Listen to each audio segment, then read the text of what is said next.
Welcome to the Rochford Files with your host Andrew Rochford.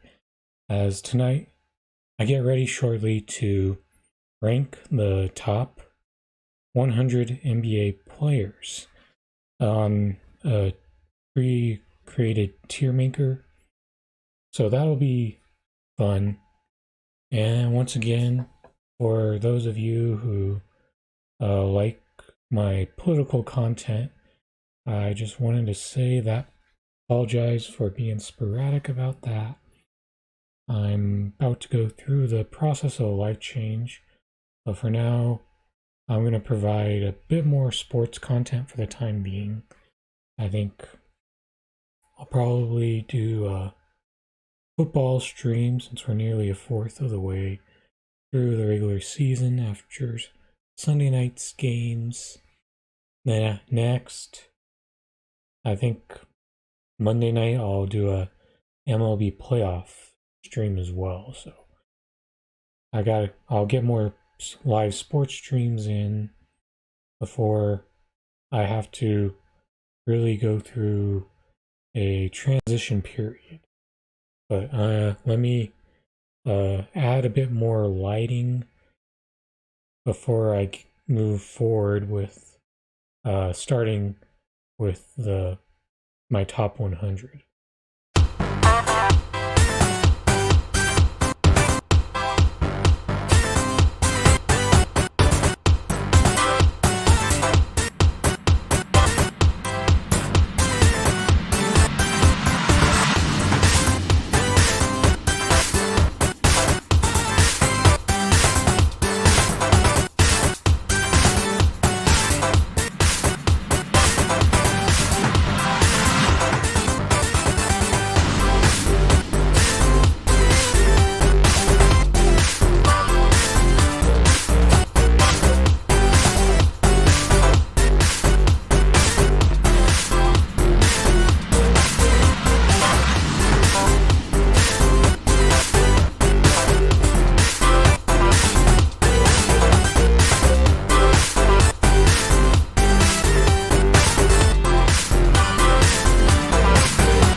Alright, now, let's get started with this. So, I'm gonna go down and scroll, and this will be the first time that I've finally gotten to the point where I'm actually gonna go with a different guy at number 1 for the first time in a long time.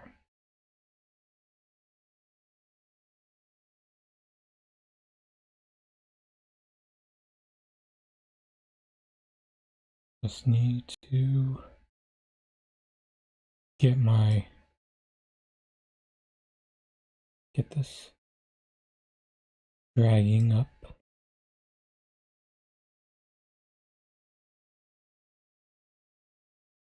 And yes, number 1 will be Giannis Antetokounmpo.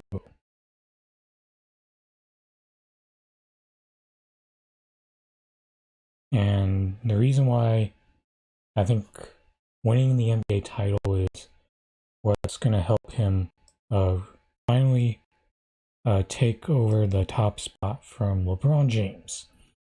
In addition to the fact that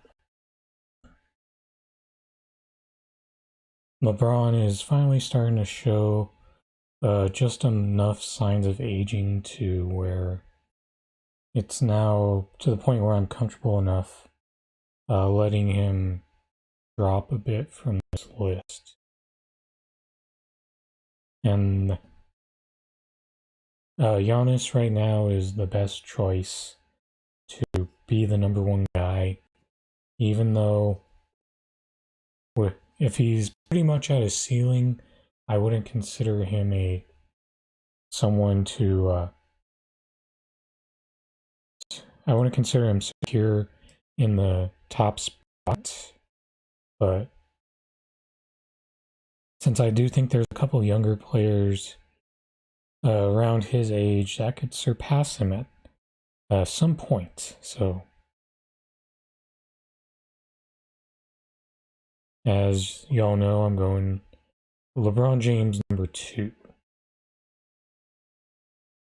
And this will be more due to the one thing that's important for me is to take the whole body of work into account with LeBron James. And when it comes down to it, if he's healthy this year, he can solidly hold down the #2 spot. However, if he's injured in the way that he's been to the past 3 seasons, then I think he's in for a drop to, could be in to drop a couple more spots by the time I do this again next year. So let's get #3 up. And another thing that I will say about next year, with the way the Lakers are set up, I do think it's better for them to have LeBron James, for one, give up some of his playmaking. That way he can do more catch and shoot. And it's the type of thing that could help with his longevity, especially when you already got Russell Westbrook on board. So now at 3, I got Steph and Curry.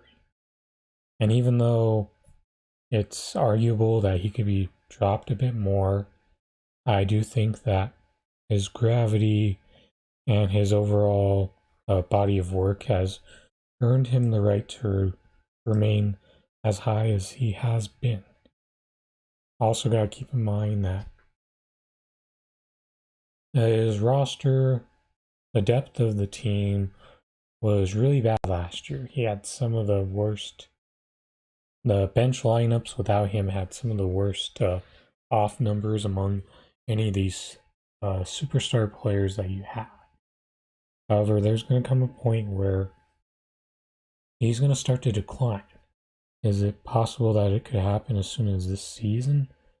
Yes, although his game is not predicated on athleticism.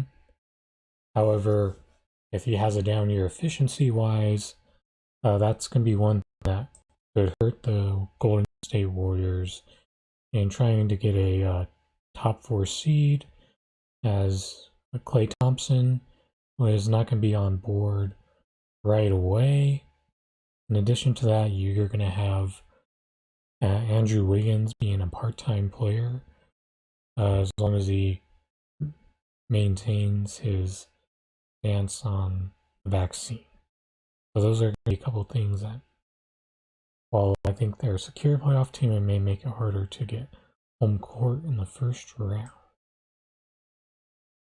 And this page is freezing up a lot.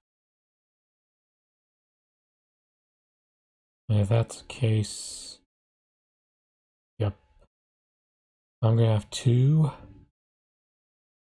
think I'm just going to, it's freezing up too much, so I'm going to put it back on me in full. Then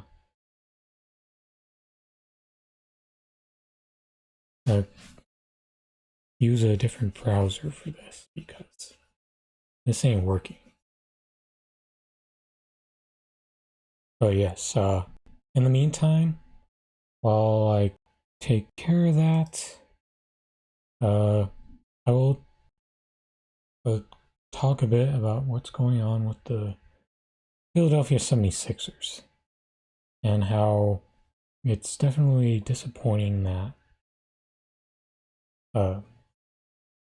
what's happening there. As you see, Ben Simmons is going to hold out until he gets traded. But I think Joel Embiid made some comments yesterday during training camp. And I think it's important to point out the fact that for them, Embiid was the guy that they one point that didn't get put out enough is the fact that Embiid said that they've done a lot to try to uh, build this team around him. And with the way this team is constructed, you're probably more optimal to trying to build around Embiid instead.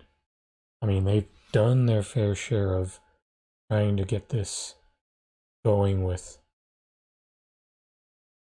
Ben Simmons, but the problem is, I don't think Ben Simmons has done enough to assimilate himself with his teammates to fit with the teammates, because even though Ben Simmons could lead a team on his own, the issue is he's not a in this situation he's a clear number 2.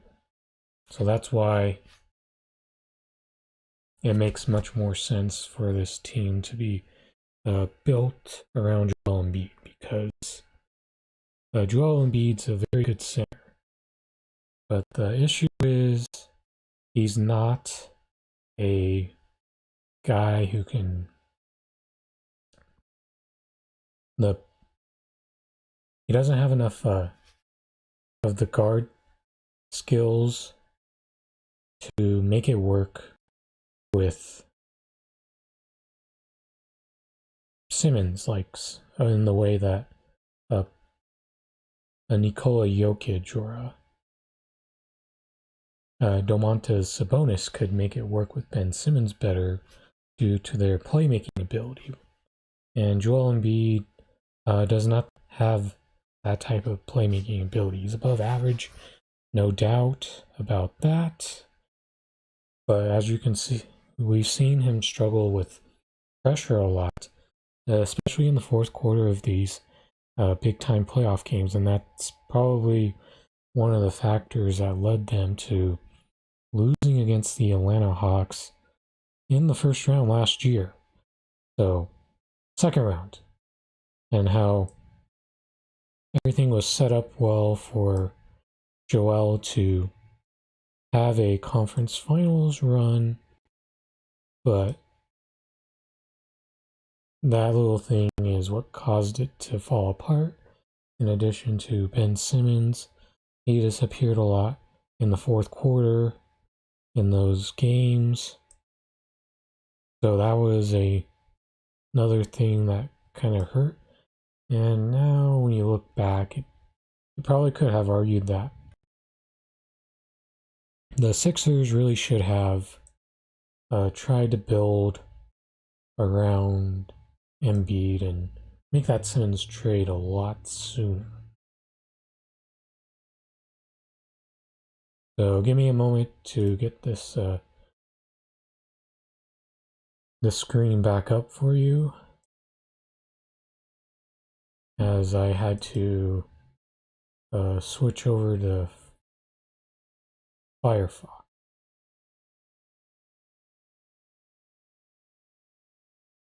That's weird.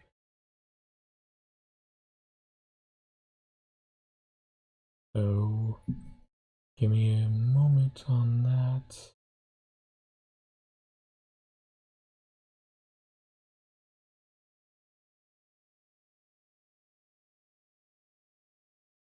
Close my other Firefox window and try it again.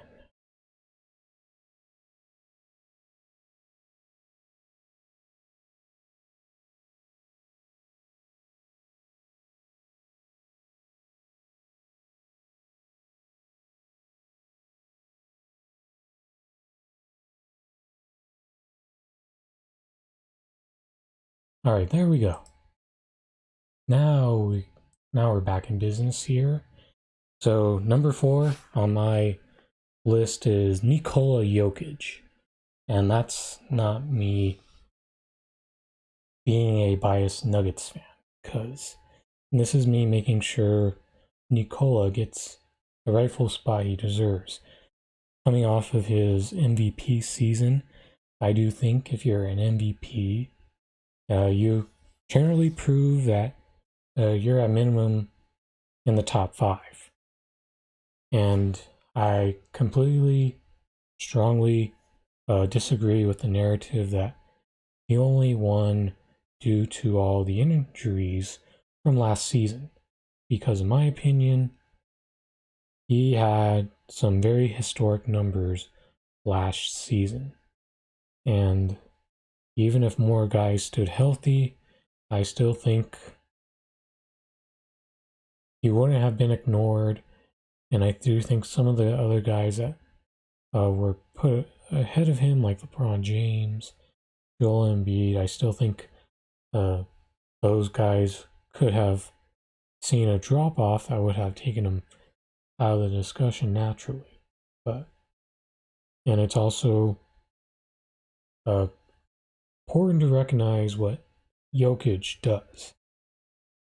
I put a high importance on guys, especially in the top 5, that are able to carry flawed rosters on a regular basis.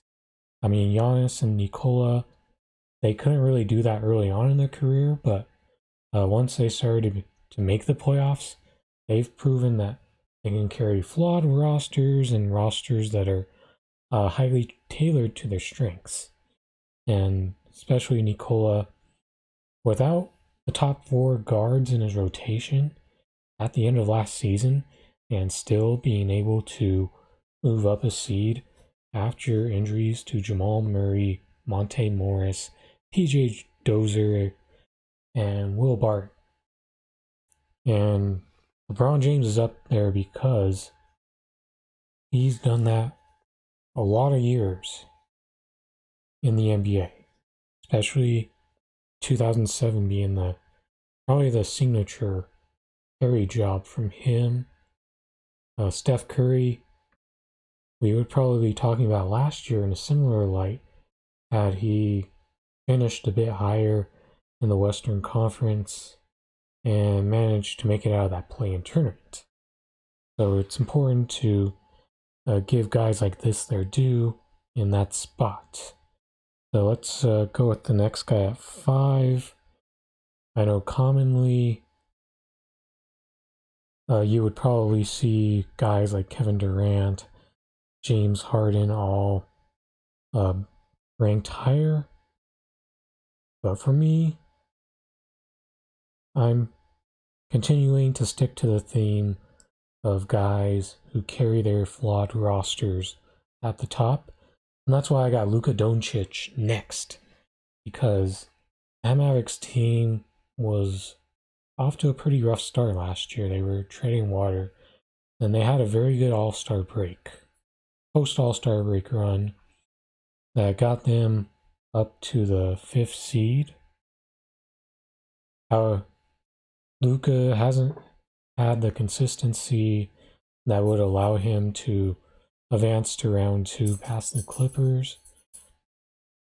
And that's going to be something that he'll improve at over time. I mean, Giannis got eliminated from the first round his first 2 or 3 times.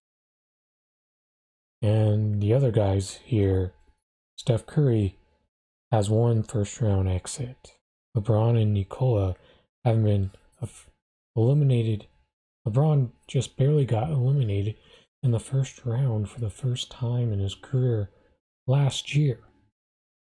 And I still think Luka has room for growth here because I still don't think you've seen the best of him. I think if he can ever get that efficiency up, even just somewhere closer to Steph Curry, that's going to mean a potential 33, 34 point per game, 35 point per game season with near triple double numbers. I just think Luka, one thing in addition to his 3-point shooting not being where it needs to be, the other factor is he's got to be able to shoot free throws better. He needs to be able to get into the mid 70s and not barely struggle and be in the upper 60s. For a guy like him that gets to the line as often as he's capable of, being like 66 to 69% is just unacceptable for a guard like him. At 6, I got Kevin Durant. I'll be honest, he vastly exceeded my expectations of what I thought he would be after coming back from that torn Achilles last season. However, there's people who still believe he's the best or the second best player in the league, and I don't think that he has that in him anymore. What he does have is the ability to score. He has not lost that very much. However, I do think he's more one-dimensional than what he was pre-Achilles injury. Then the other knock against him, I think he missed about 30 games last season.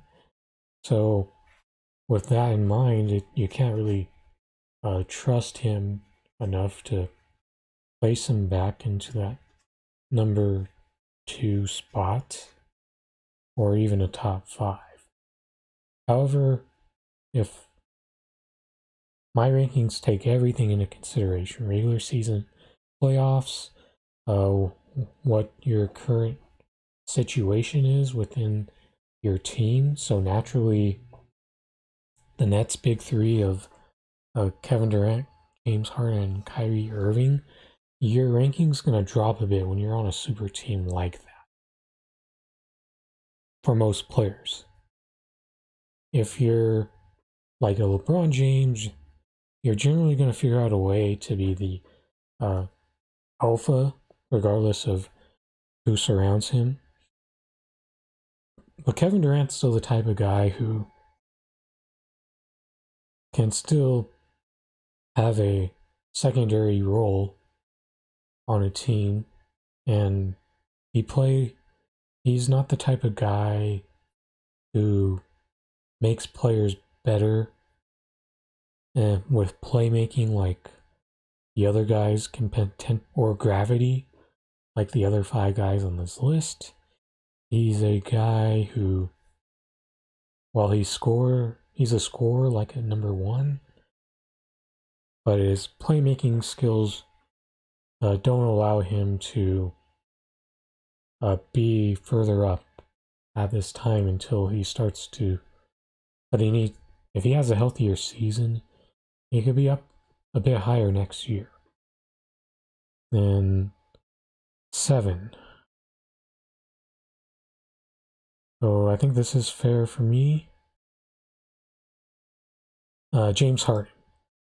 As I said before with Durant, this is a byproduct of the team you're on, in my opinion. And James Harden, as we've noted, especially in the short time that the big three was healthy, he mainly focused on being a point guard. And he took the clear number 3 in the pecking order when it comes to scoring. And with that being said, he's probably going to need to at least be a 20-point scorer on this team, especially knowing that the Nets are also in a situation where another one of their key players is only going to be able to play part-time for them until things change with local mandates. And with the way that things are going with the rise of COVID cases, and its rise is pretty much back up to early April to May in 2020. That may not be until the back end of the season to where a city like states like California and New York could lift those vaccine restrictions. So in the meantime, James Harden And Kevin being 6 and 7, I think it's right for them for the majority of the season. And plus, they got a pretty well built semblance of depth around there. So you don't have to do as much heavy lifting as the 4 of these first top 5 guys will have to do. Then 8. And this is where is he?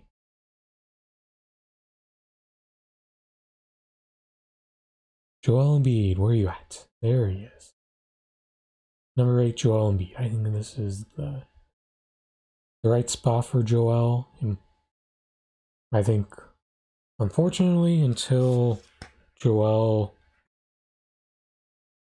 figures out a way to carry his team a bit better, his playoff success has to improve before he can work his way further up this list. Because I don't think he carries a flawed roster as well. I still think, and I think this Ben Simmons thing, the longer it drags out, it'll make it harder for the Sixers to repeat as the first seed.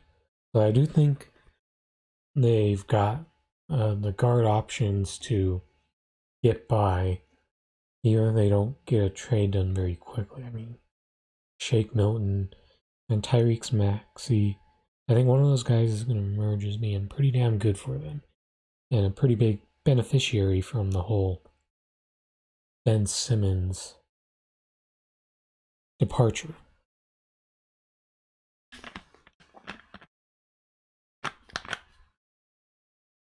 And at 9. 9 gets interesting. And personally, this is one of those situations where I just have to, you kind of just have to guess with placeholders, in my opinion, when it comes to injured players. And this may only be temporary for him. Where's Kawhi Leonard at? Where is he?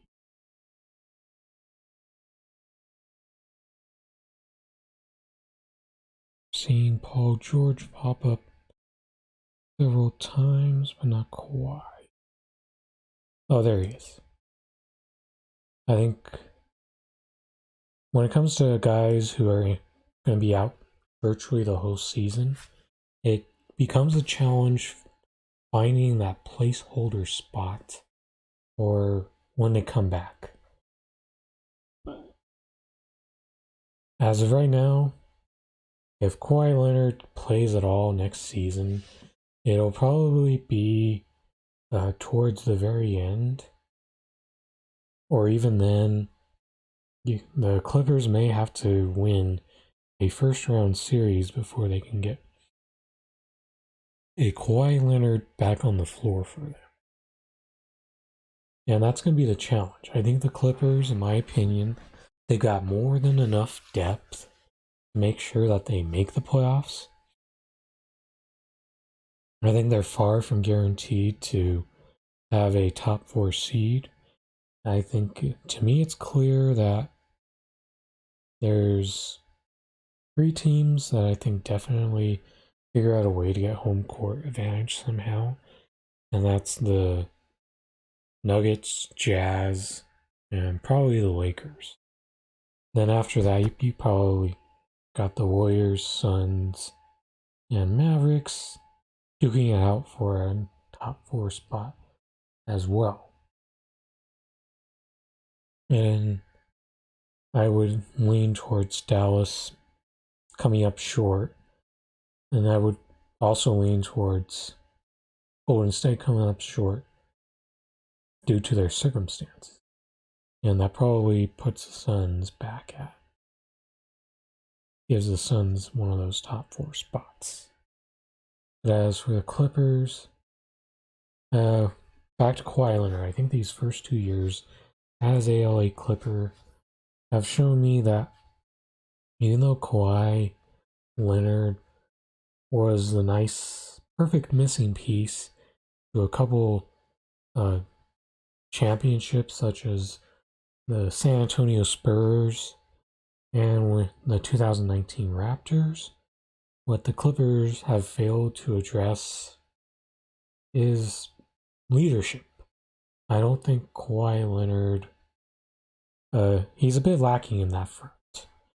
I think Kawhi is great on a team where you got another guy who can provide on the leadership front.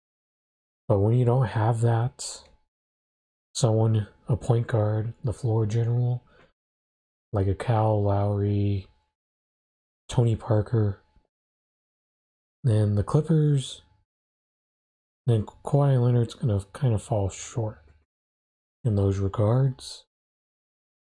And a great example of that is how the Clippers managed to take down the Jazz without Kawhi Leonard for the majority of that. And I feel like the Clippers have still failed to address the whole leadership, floor general point guard, I think. As long as they continue to try to skimp on that and go with replace more of those combo type of guards like Reggie Jackson, Eric Bledsoe, and even though Terrence Mann is probably going to benefit a lot and take a pretty big leap in growth, I think that's going to continue to always hold the Clippers back until they bring in that type of point guard to delegate for a roster that has a ton of depth, arguably the most depth of anyone in the NBA. Number 10, Anthony Davis. To me, you can't really go much higher than he could probably jump up a couple spots, but what's clear to me is AD, he's definitely a guy who's shown over time that he cannot do what the guys, especially the top 5 guys in this league, can do, and that's carry flawed rosters. Anthony Davis can put up prettier numbers than some of these guys ahead of him a lot of the times, but the problem is it doesn't translate to winning as much as you would like. And he's probably going to be in a situation now where he's going to be able to be that number 3 guy offensively. And he's also going to be a guy who, from a mileage standpoint, is going to benefit a lot from Russell Westbrook being the main guy to take on the primary brunt of the playmaking duties, because they need that to happen. If those guys can stay healthy by not having to have that type of mileage on their bodies, and Russell Westbrook, a guy who has more favorable injury history recently comparison to those two guys, then that's going to be the way the Lakers make a deep title run, because if those guys can't stay healthy, then the Lakers aren't coming out of the West. And that's why I still consider this a pretty open discussion of who could win, because the two top odds-on teams are so fragile. At 11. So this is going to be definitely a difficult decision between the two guys that I'm thinking of. But I think there's one guy who is clearly more established, and he just can't go any lower than where he is right now. And let's see, where is Damian Lillard? That's who's going to be up on the list next. And I'm not seeing. I see CJ. Oh, there he is. I think 11 for Damian Lillard is the absolute lowest you can go here. There, you can shoot the lights out from logo range, but the problem is he doesn't have a very good playoff record, especially considering the majority of his playoff runs have ended in first round exits, and most of the times when they've advanced, it has been a beneficiary of opponent injuries along the way, such as the time when they beat the LA Clippers after Blake Griffin and Chris Paul both went down to injuries. Then that 2019 run to the conference finals, they took advantage of a flawed Thunder team and a Nuggets team who was just getting to learn what playoff basketball is like. And that, by and large, is why I don't believe in Damian Lillard as someone who can be anywhere higher than what he is now. And plus, he's kind of in a lame duck situation. But before I get further into it, I'll be right back.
Alright, I'm back. So, I'm gonna go further into detail on Damian Lillard real quick. I think he's in a lame duck situation with Portland right now. As you can tell, they've pretty much decided they're gonna run it back once again. And when you look at this team, it's ran its course, and they've got such limited options to try to figure out a way to improve their team. And I think that if the West stays healthier, that they are pretty much going to be stuck in a 7 or 8 seed, whether we like it or not. And Damian Lillard is getting to the point where he could start to have diminishing returns on his efficiency as well.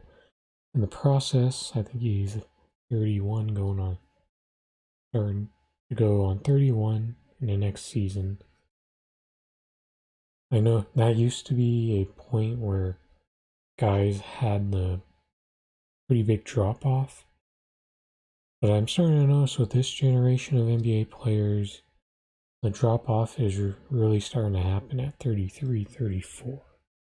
So, and even 35 in some cases. So, this generation is definitely in a better place when it comes to guys not falling off as soon as they used to in the past. Then after that, this is definitely the right spot for him, Jason Tatum. He wasn't. Boston has been in a situation where the team hasn't exactly been built best to the strengths of Jason Tatum and even Jaylen Brown.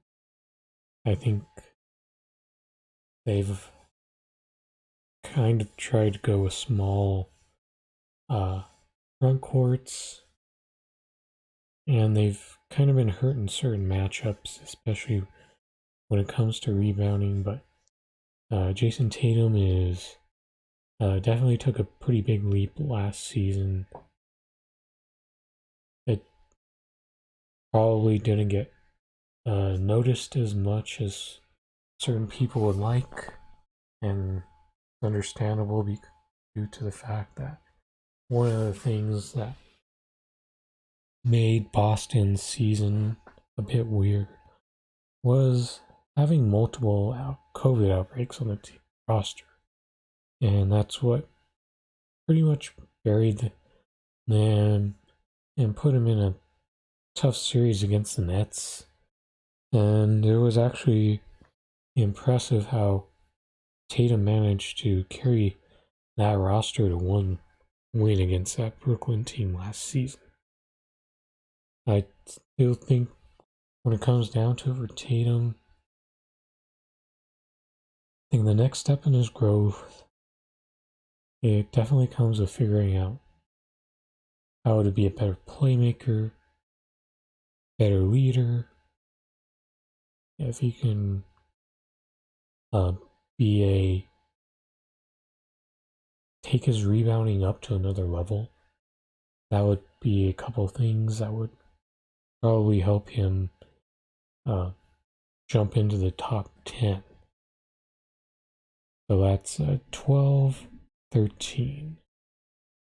Who do I like at 13? There's one guy I'm leaning towards at 13, but I'm not sure if it feels completely right. But I think I'll go with it anyway.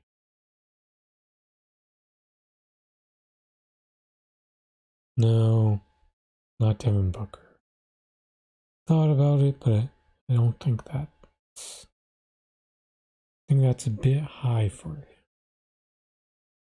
I think instead, I think there's a better choice for that spot. And I think I know who I'd want that to be.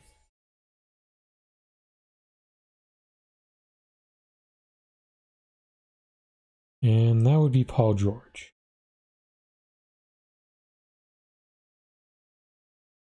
This is going to be his year to try to keep the Clippers afloat. And we know what Paul George is capable of when he's the lead guy for the LA Clippers. Or a lead guy on a team in general. I think that he's going to be in a spot where he actually has a chance to stand out enough in the West and maybe even get an all-star starter spot. I think when you look at 1, 2 through 5, these are likely 4 of the 5 starters. But Anthony Davis and Paul George and Damian Lillard are 3 guys who are all in the mix to be joining those 4 guys in the starting lineup in the All-Star game next season. As for George, I think there's limitations. He has a ton of bad shooting games, which I think all the guys ahead of him, most of the guys ahead of him, so to speak, do a better job of figuring out other ways to contribute when you're shooting horribly, like 4 of 19, 6 of 23. I think everyone else tends to figure out better ways to contribute when their shot's not falling, and I think that's always been a big flaw of Paul George when it comes to his ability to carry a team. But there's going to be plenty of nights where you're going to see some impressive stuff from him. 34 points, 14 rebounds, 7 assists type games. And for him, it all comes down to whether his shot's falling. Because if there's one thing that I've been disappointed about Paul George's game is I feel he doesn't get to the free throw line. And that was even pre-broken leg. However, once he came back from that broken leg, I did notice that even though he started to become a more lethal outside shooter, his attacking ability dropped a bit from there.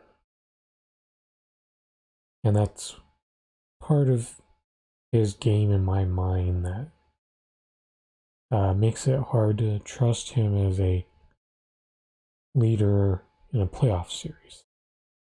Because you need guys who can dominate in the paint, get to the free throw line several times, or have such special gravity that it really helps the role players around you get theirs as well. So that's 14, 15. And this is going to be a bit out of nowhere, in my opinion. I wouldn't have been anywhere close to this last season. In fact, this guy would be still a good 10 spots back if his team didn't have the year it did. And that'd be Donovan Mitchell. I think this is the proper spot for him. And he really got overlooked as being an instrumental part of that Utah Jazz team that got the #1 seed last year.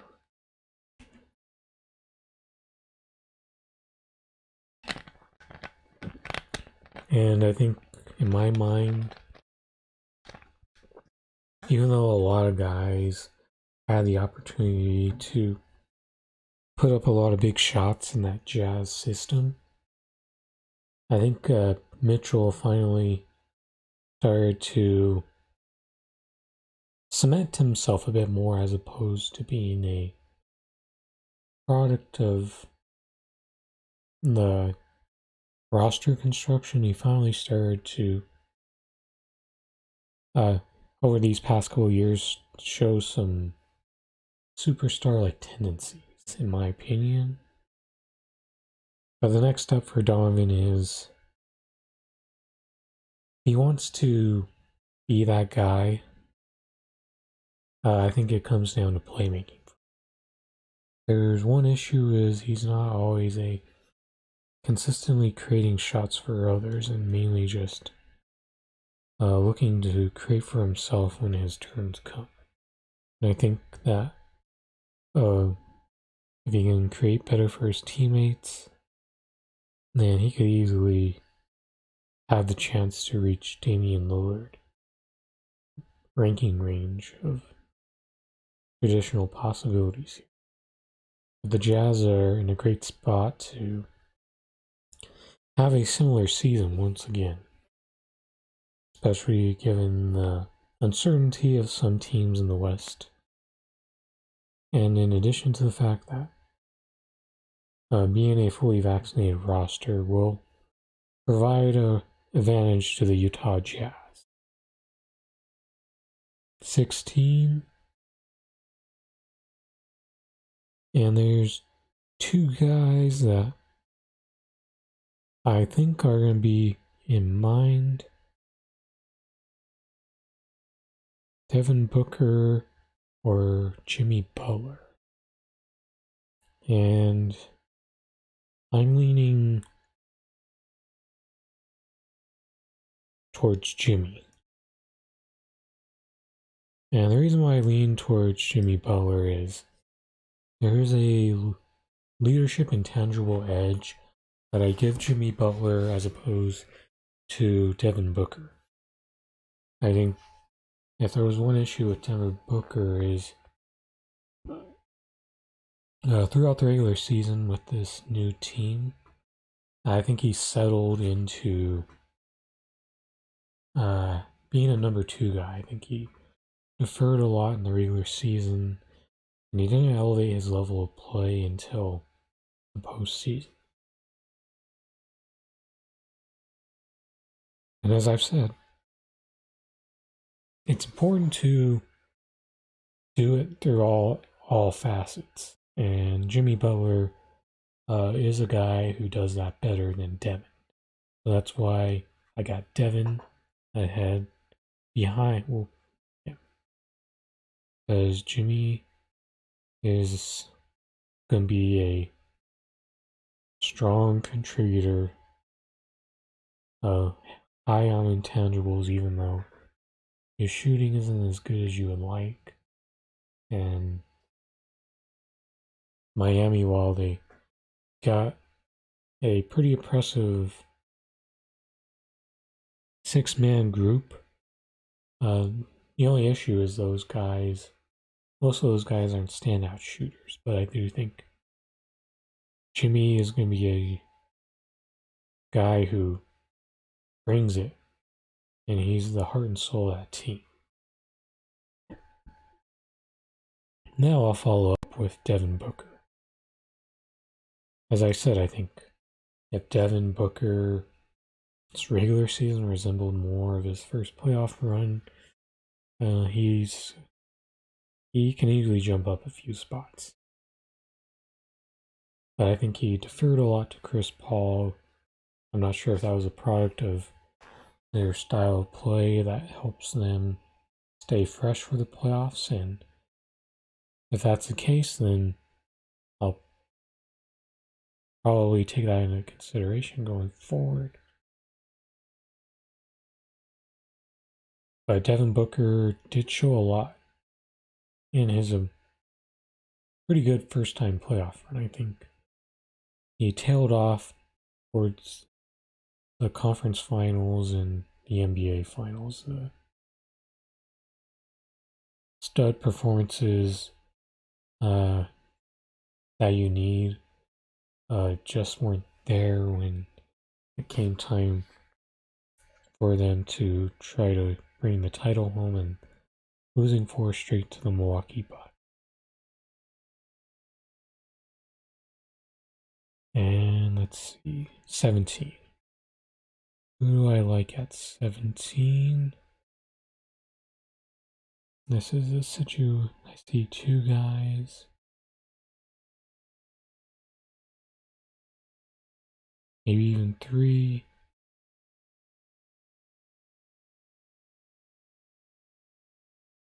And I'll give the nod to Zion Williams. I think this is around the right spot for him until he proves he can carry his team to a playoff run. His New Orleans roster, I'm not sure, is playoff ready just yet. I do think that it looks a bit better than last year, I think. Jonas Valanciunas is definitely a good upgrade from Steven Adams. I think Devontae Graham is a very good fit as well, and it'll be a decent way to make up for the loss of Lonzo Ball. I think some of the supporting role players are definitely a bit better for them. But for Zion, it's going to come down to being on the court. You got to stay healthy. And in addition to that, I think he's one of those guys, your typical big who is really impactful scoring and rebounding. But now the problem is Zion had a lot of games where he ends up with like 2 to 4 rebounds, and in my opinion, that just can't happen unless you're making up for it like 3 or 4 blocks. And even though with Jonas, he's probably going to have a lot of rebound gobbling games, but for a guy as strong as Zion, he needs to be consistent with rebounding if he's only going to be a big 2 category guy. And in addition to that, Zion has shown flashes of being a decent passer, and that needs to show more. Because in my opinion, he is the guy who will dictate how far the Pelicans can go next year. Now, where do we go next?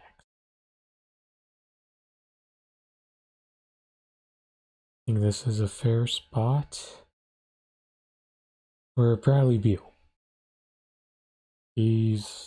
I think this is about as high as he can go on a yearly basis, in my opinion, because there's limitations to his game. While he can score the ball, torching score, I think he's someone who can play a bit of point guard in spurts, but not someone you want doing it full time. But he's also a guy who gets caught hanging out around the perimeter too much. He's probably the worst individual defender in this top 20.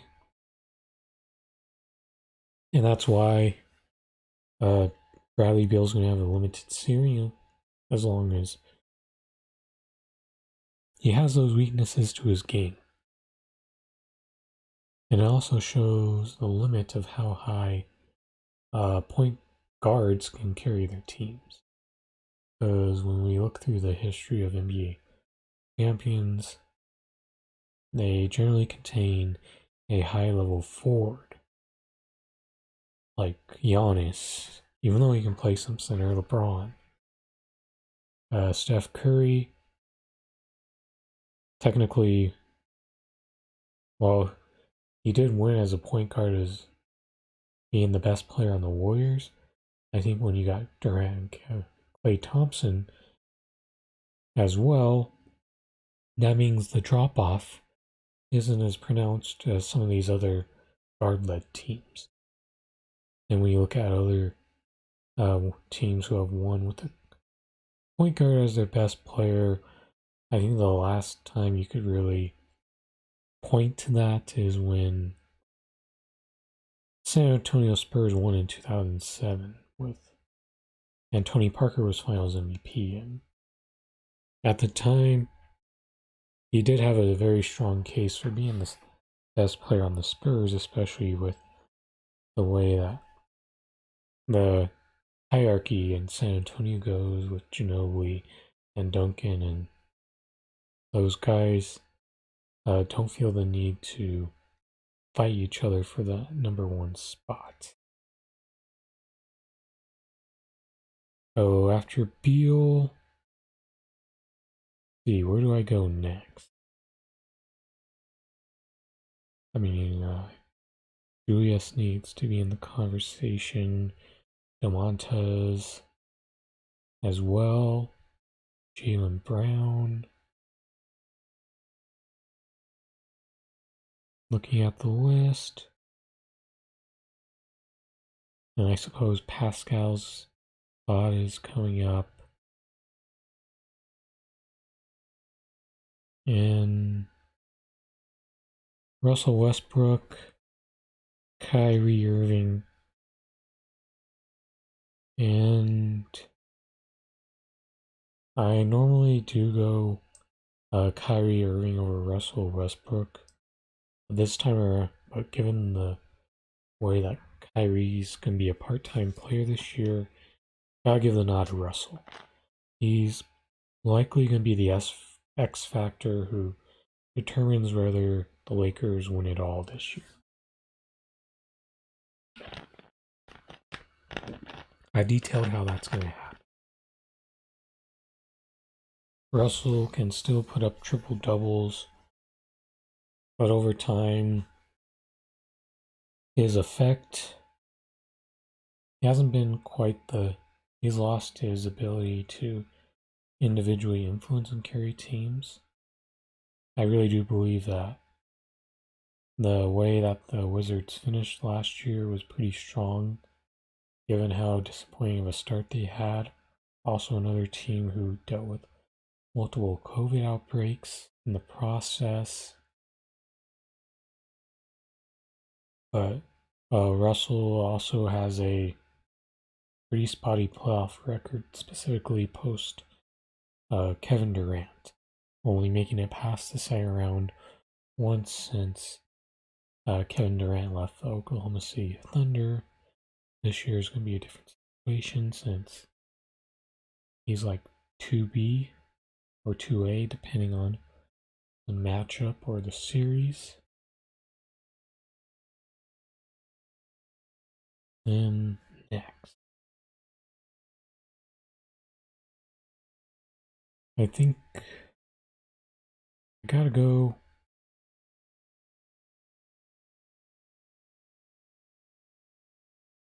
Trae Young. He's earned a spot. A conference finals run in his first playoff appearance. Otherwise, I think he'd be towards the back end of the 20s. So Trae Young being a big time scorer, I think the roster construction and Nate McMillan and coach kind of helped keep Trae Young fresh for the postseason. Now the next step for Atlanta is seeing if they can not only be a solidified playoff team, but now home court. Although they're going to have an uphill battle for that, given with Miami, Brooklyn, Milwaukee, Philadelphia. But it's definitely ripe for the taking. 21. Where do I want to go with number 21 on this list? And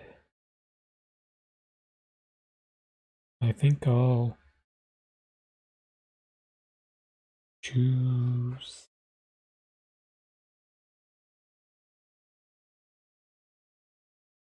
this is going to be bit off, bit unconventional, but Domantas Sabonis, probably the best triple-double making center in the NBA. He is the guy that he went from being a bench player to the guy that their offense runs through overnight. Particularly when he signed that big extension before the start of the 2019 season. So he's now going in to the second year of that extension. Also, I think over time, Pacers have realized that Domantas has the higher overall ceiling compared to the other big that they have, Miles Turner. A situation where you could say that not the greatest fit, but it's still working out okay. There's been rumors that Miles would have been traded in the past. I think injuries have put a stop, have hurt that value, as it's clear to me that a more athletic four-man that can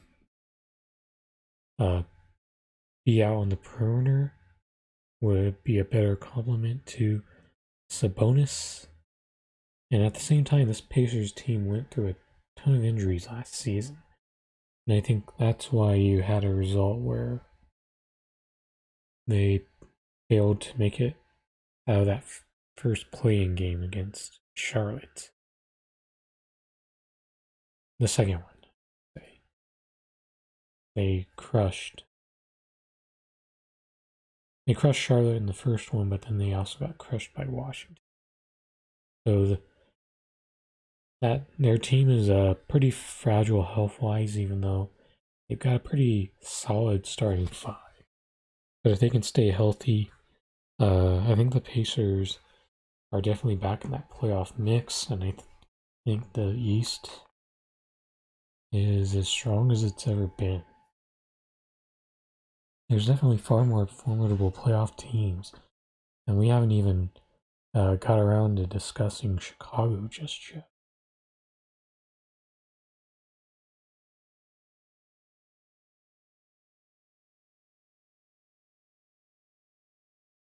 Bam Adebayo. I think last season I probably would have had him up in the mid-teens, but this time around I think 22 is more of the proper spot for him.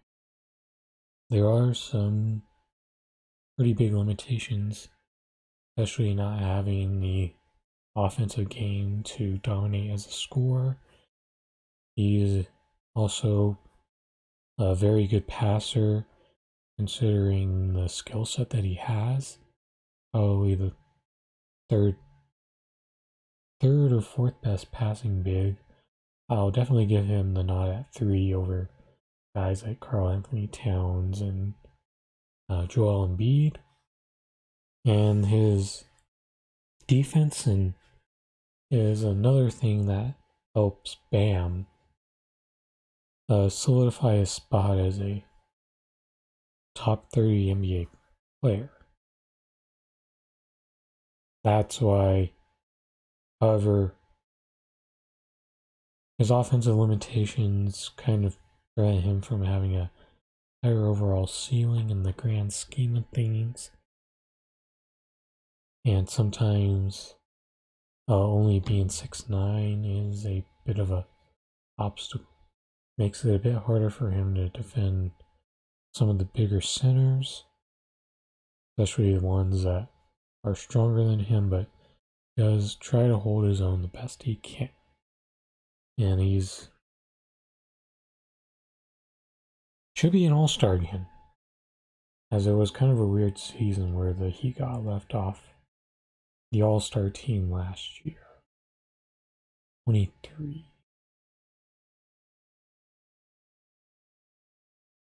Guys that I have in mind: Jaylen Brown, Karl-Anthony Towns, Rudy Gobert,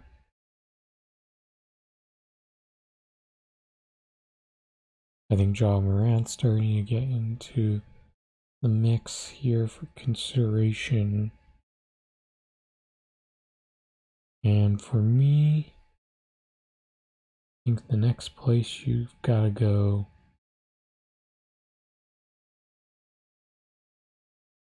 I can't think of a better fit at this time. So let's go Jaylen Brown. He's cemented himself as a very solid two-way player. Pretty big time scorer. I think similar to Tatum. He misses a bit of the tangibles that could help overcome some of the roster construction flaws that the Celtics have had, in addition to their depth issues, partly due to the fact that Danny Ainge could literally almost never hit on a non-lottery pick. And if Jaylen was healthy for that playoff run, they probably at least get another game from that series.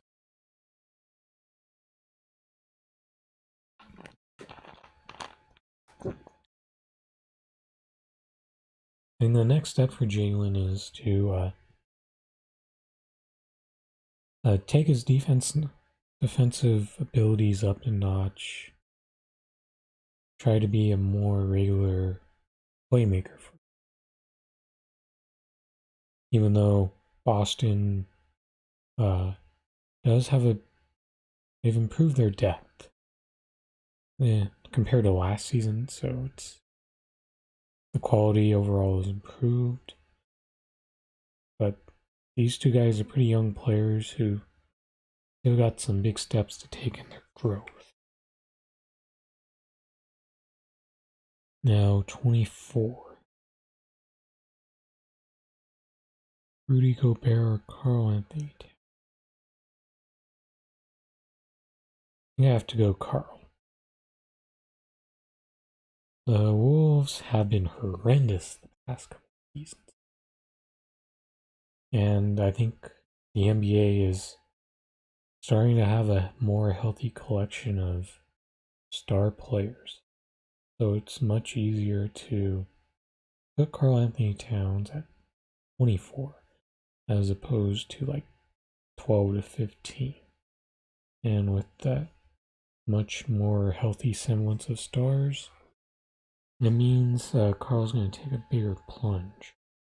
And in my opinion, I'm not sure what to make of the Wolves next year. They're probably not going to have what it takes to compete for a playoff spot. But in my opinion, a healthier Karl Anthony Towns should at least put them in a spot where they're starting to push, be more competitive down the stretch. What we do know is he's a guy who can average like 26, 12. He could probably get you about 4 assists a game as well. The issue with Karl has always been his defense. He's been one of the worst center defenders relative to his status in the league. He hasn't always given the effort needed on that end, and he has the physical tools to be much more of a presence on the defensive end than what he is. And when you've got guys like Sabonis or Jokic, with their physical limitations, they actually are doing better for their teams defensively, and Cat needs to bridge that gap. I also understand that last year was a tough time for him, as well as his family was one of the more outliers of COVID, losing 7 family members, as that's very unfortunate. I know that has taken a negative impact on his game. But Karl's the type of guy with a bounce back, and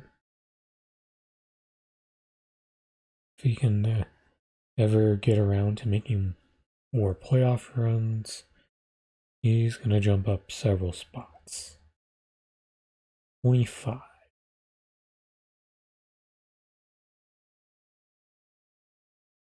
I think the obvious choice at 25 is Rudy Gobert.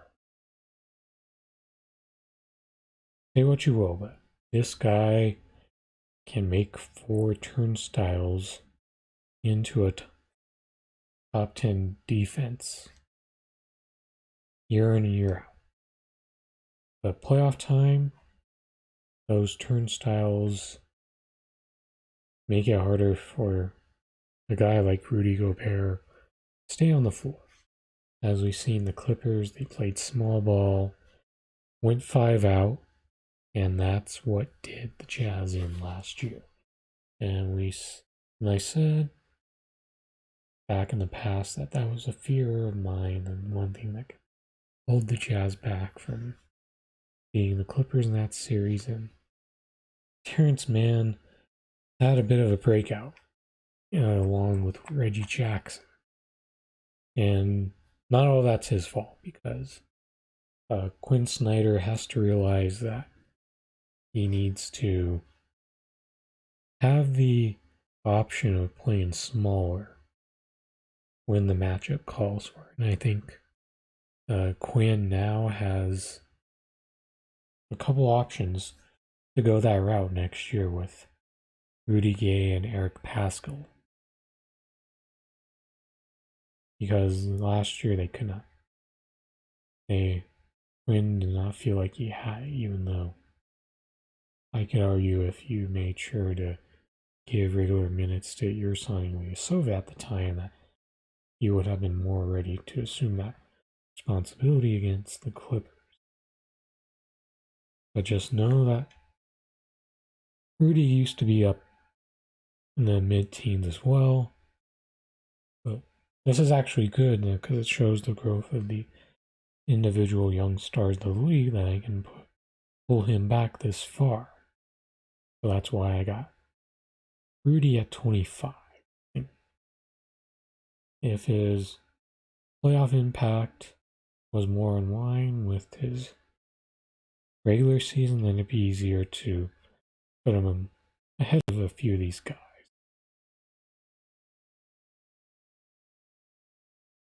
Uh, 26. I think as long as Ben Simmons is out, it's easy to push him further back. Jamal Murray burning out probably takes him out of discussion for the time being as spot. And Chris Paul's in the mix. Brandon Ingram. Drew Holiday. De'Aaron Fox is slightly in discussion. I think even with part-time Kyrie Irving, I think this is the absolute lowest I can go here. Him and Kevin take the main scoring responsibilities, while James is the one who sets up for it. And it's going to be interesting to see how the Warriors and Nets handle having part-time players on the roster, because even if San Francisco and New York affected other teams without that local mandate, no, it's just a game or two here and there for everyone else.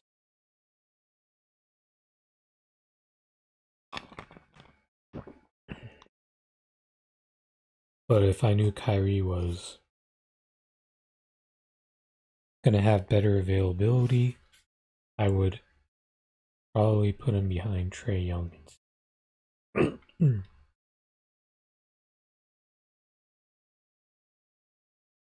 Then I think Chris Paul. And I want to point out that I do not agree with this whole manufacturing a consent of putting him in the MVP discussion last year. First off, I felt like it was disrespectful to the Utah Jazz to not have Donovan Mitchell be more in that MVP discussion last year. And in addition to that, the Phoenix Suns were playing extremely balanced. So I didn't even think he was the. And when you've got a really balanced team, I think it just becomes harder for people to key on who should be the true MVP. And that was kind of the issue that the Jazz dealt with last year. But I think Donovan Mitchell should have gotten that MVP attention over him. And with Chris Paul's playoff run, I think that played a role in making to verifying that manufacturing of consent, even though he did fall off a bit in the finals, conference finals on, and the fact that I still don't get why Coach Malone played such laissez-faire defense against the Suns and let Chris Paul step into 12-foot jumpers endlessly when that just wasn't going to work.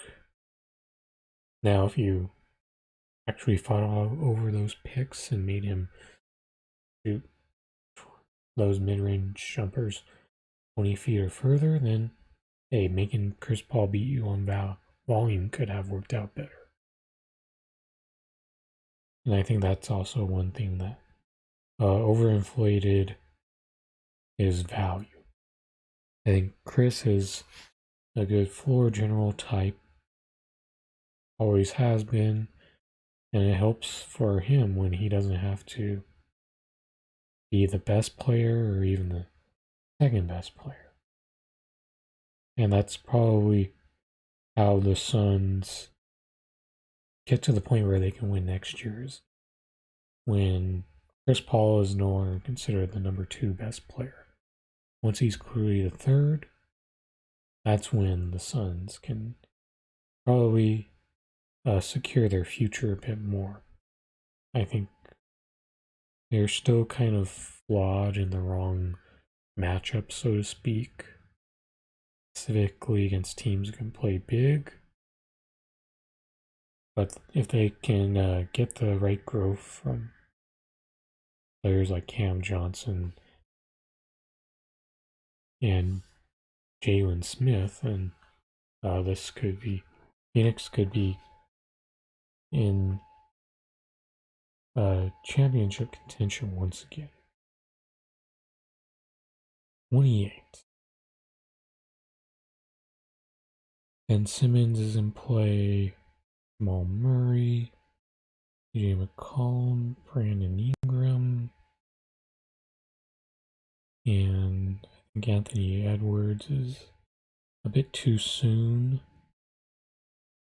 I'm going with Pascal Siakam.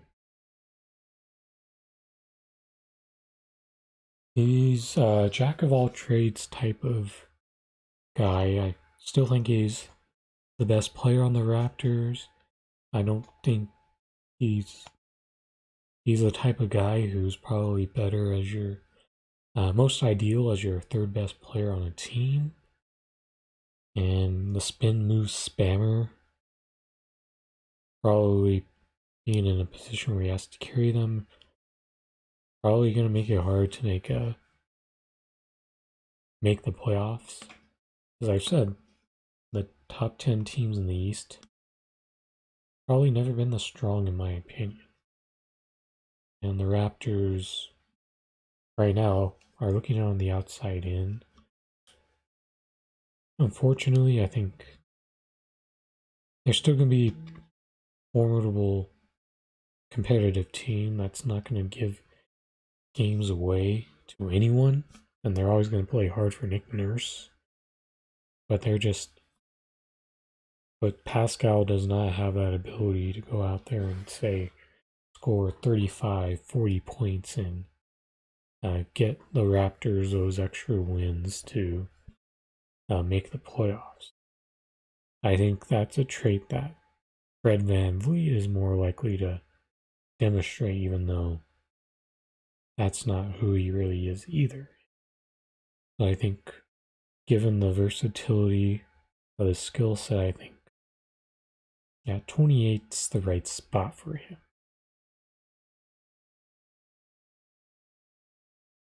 Next. Who's next?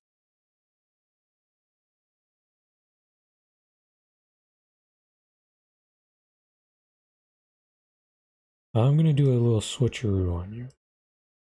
Yes, should have put Brandon Ingram ahead at 28. This is another case where Ingram has shown the talent. Him and Zion together should be able to carry this team to a playoff spot. And it's going to come down to the consistency. And I do think Ingram's a bit better than Pascal. He has more of that explosive scoring. I think they rebound roughly the same. I think the defensive edge goes to Pascal. I think from an individual talent standpoint, I prefer Brandon.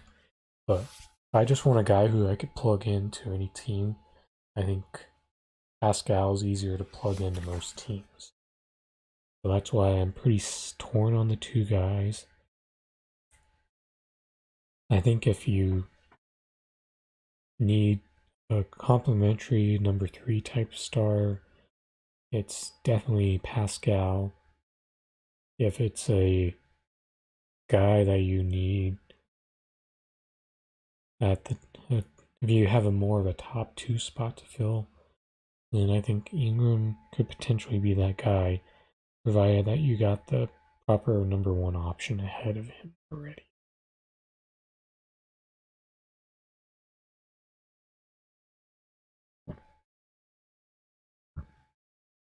Where do I go next?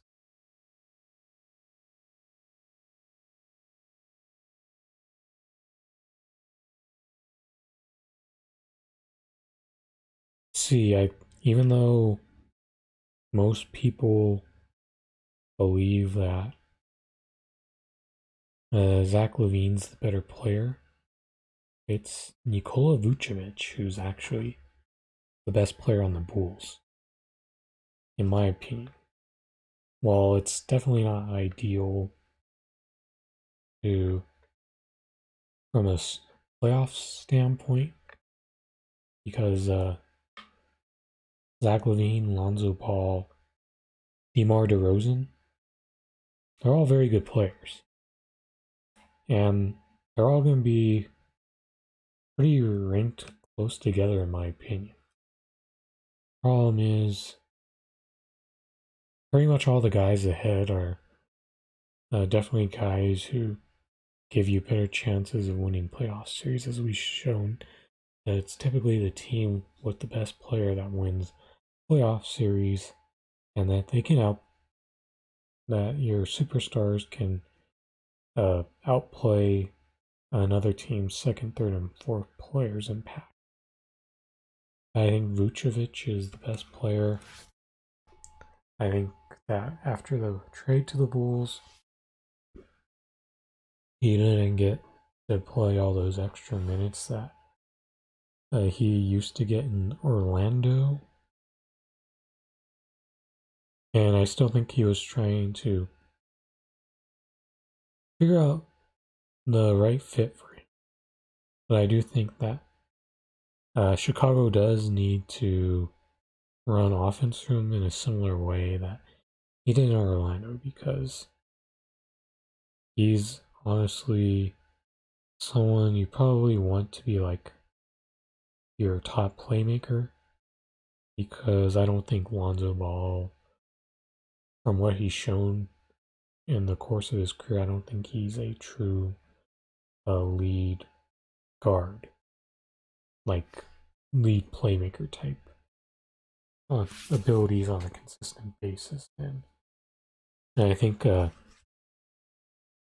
doing a 50-50 split of having Vucevic and Ball be the main guys, and also the fact that Vuce he's held his own even in, I think his first playoff run in 2019 against the Raptors was kind of rough. He held his own better against the Bucks the following year. So I think he can be a pretty good playoff player. And I think the best chance for the Bulls to do more than just be a first round team is if he's your 1A guy. Where do I go?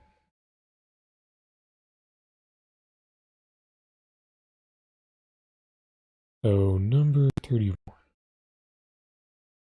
Ben Simmons is going to be waiting a long ass time to get the opportunity to play somewhere else. And at the same time, I doubt it's going to be to a team where he has a chance to make the playoffs. So I think he's going to end up on a one of those teams who finishes late lottery, like a Minnesota. I think has a chance to be a late lottery team. Even though Portland's a better fit than other destinations, Portland could still possibly be a late lottery team. Then you've got possibly Toronto, another team who I feel seems like a late lotto team. Washington feels like another late lotto team. So I think those are likely destinations he ends up when it's all said and done. And he's shown over time that maybe being around just inside the top 20 is just a bit too high for a guy with the limitations that he has, the lack of confidence he has in his own jump shot. And also, another thing that's hurt him is his ability to try to fit in around his teammates, especially for a guy who disappears a lot in fourth quarters. Yeah, when he likes the ball in his hands a lot, quarters 1 through 3, and a guy who really needs to get more comfortable playing, running offense through the high post and playing off of other guys in the dunker spot. That's where I think Ben Simmons can regain or redeem his career, so to speak, if he gets used to playing more in the high post, dunker spot. Not take a step back from being a lead guard.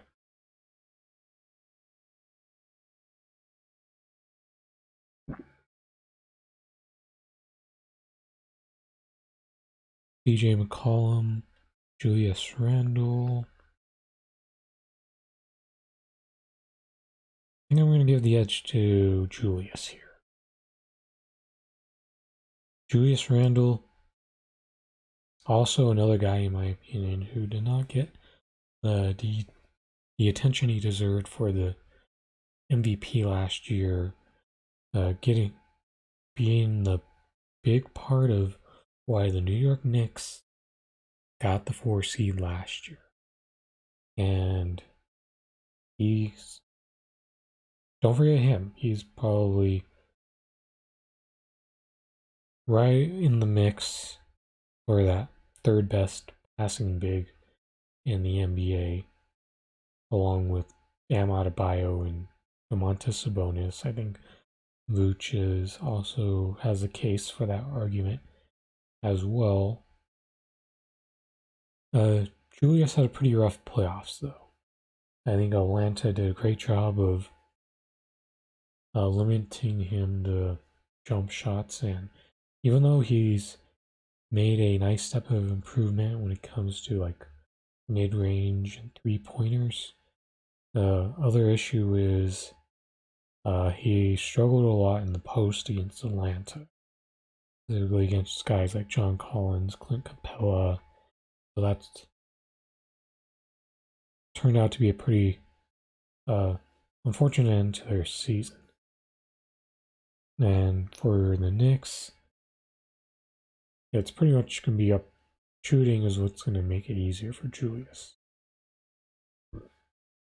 Yvonne Fournier and Kemba Walker could make that easier for him.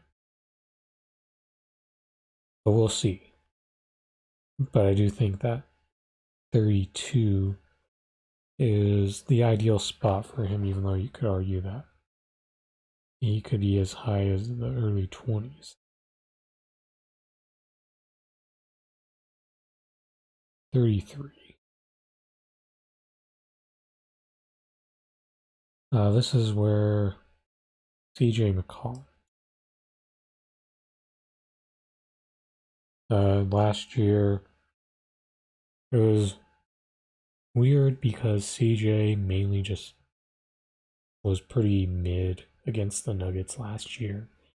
And it was actually him who was the guy who was the difference maker back in that second round series in 2019. And you could argue that CJ still, if he ever gets traded for these Eastern Conference teams who need a better lead guard, like the Sixers, he actually has a chance to land in a situation where he has a chance to demonstrate his abilities as a lead guard. I'd still say Washington would be another place where he could probably take over lead guard responsibilities from Spencer Dinwiddie and Bradley Beal. Boston, they would be that would be a pretty big upgrade at their point guard situation if CJ was there.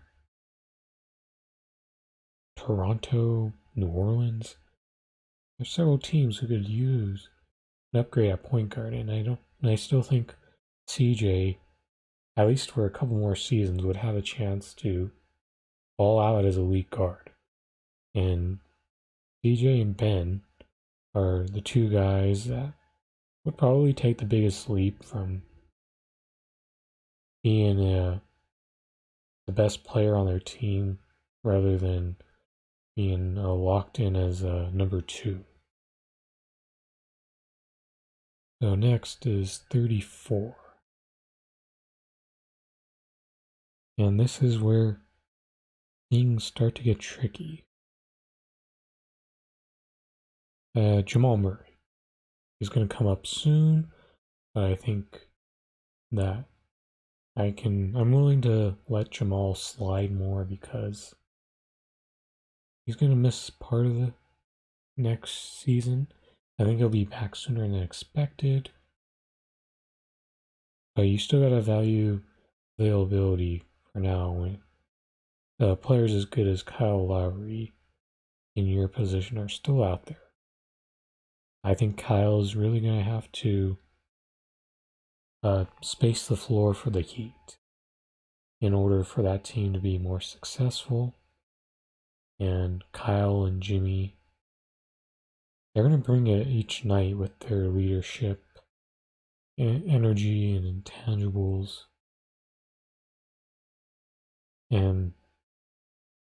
But Kyle's also 35.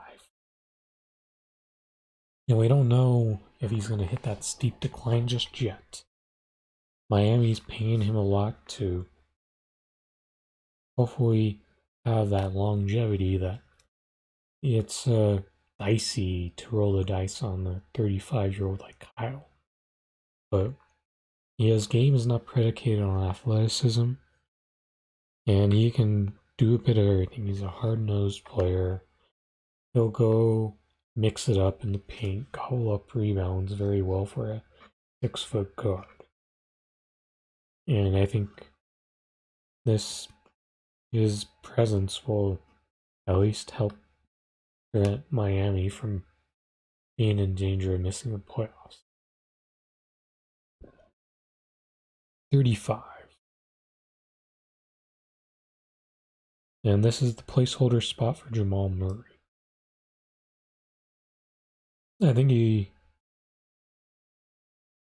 was just starting to come around into putting together a strong regular season stretch to match his playoff run, his level of play in the playoffs. So it's going to be interesting to see how Jamal Murray is going to fit back into things, especially since Michael Porter Jr. is likely going to go out there and score about 25 points a game. Just a matter of whether MPJ can do more than just be reliant on three-point shooting, even though it's a big tool to his game.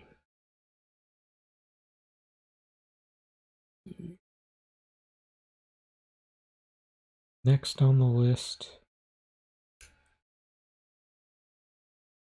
how do we not have Klay Thompson? Seriously, because this is, I will say that's one issue I already see with this preset list for tier maker is no Klay Thompson being available to choose, because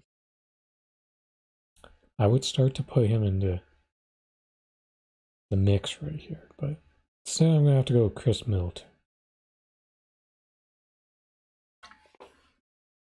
Or the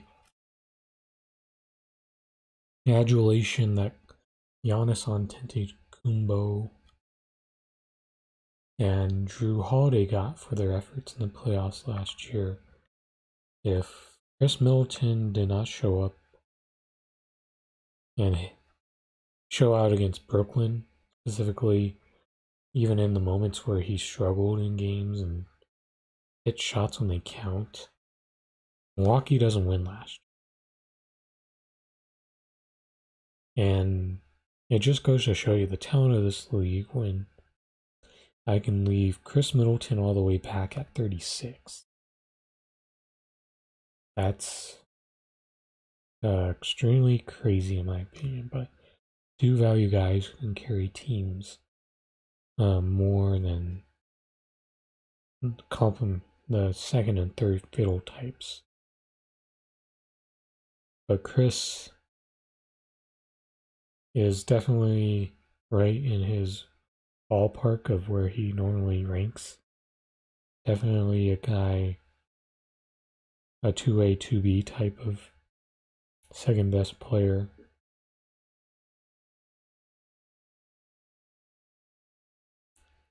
So let's see. I think Ja Morant is starting to get in the mix now. In addition to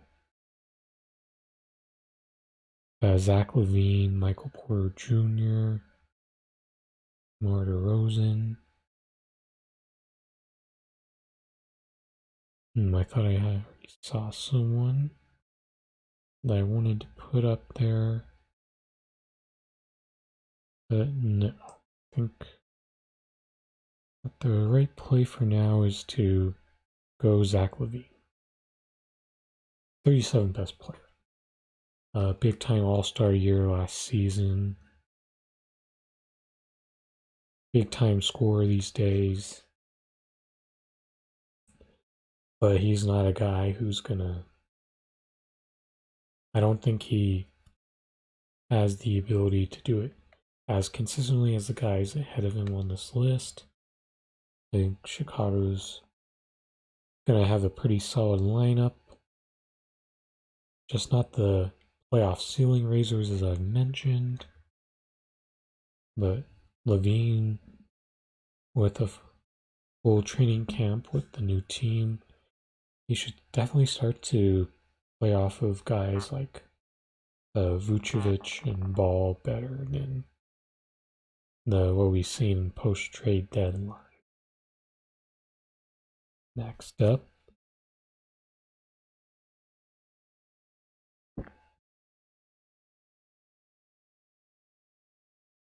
is it too soon to say LaMelo is better than Lonzo?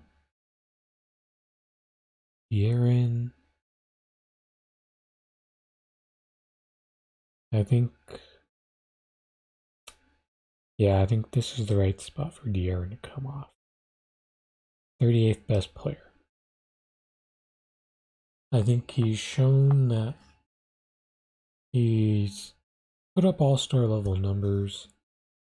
Problem is the Kings are stuck in that late lottery treadmill. I think they're a team in transition, and it's going to be interesting to see how their rotation plays out, especially now that they have Davion Mitchell in the mix. So that probably means De'Aaron's going to play more 2 or 3. Probably more of the 2 since Tyrese Halliburton is 6'5" and he's 6'3", so that means Halliburton's probably going to play more 3 for them. And Buddy Hield's also probably going to rotate in 2 and 3, so it's going to be definitely interesting how Luke Walton manages all 3 of those guys' minutes, given that De'Aaron's still the clear number 1 guy on that team. I just don't think De'Aaron's ever going to... I don't think he has a much higher ceiling to go from here. I think it's just a matter of him being in a better situation to where I think using his speed and explosiveness as the 3rd best player is probably the way he ends up being on a regular playoff team. So that's De'Aaron at 38.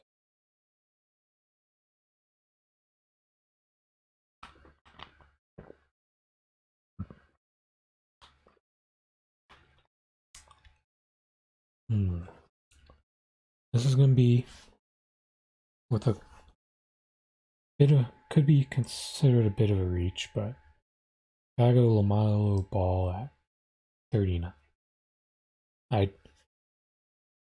Some people will probably disagree with me putting him ahead of Ja Morant. I think LaMelo is ready to take another pretty sizable leap in year 2. And what we've seen is once he started to get the big heavy starter minutes for the Charlotte Hornets last year, they were roughly a 5th or 6th seed for the time that he played last year. That hand injury pretty much put them in the play-in tournament, because if he hadn't been hurt, they probably managed to be the 6th seed and the Heat end up in it instead. So Charlotte's probably another team who's on the outside looking in. Even though I think they've upgraded their front court with Mason Plumlee, even though he's not a playoff player, and Kai Jones, if he can be a rotation player in year 1, that would be probably the thing that would really help them. But Charlotte's got a solid young nucleus of talent. Miles Bridges, Lonzo LaMelo Ball, James Bouknight,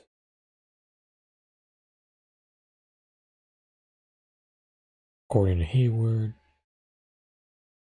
But the thing that's LaMelo's gonna be the guy who determines how far that team goes.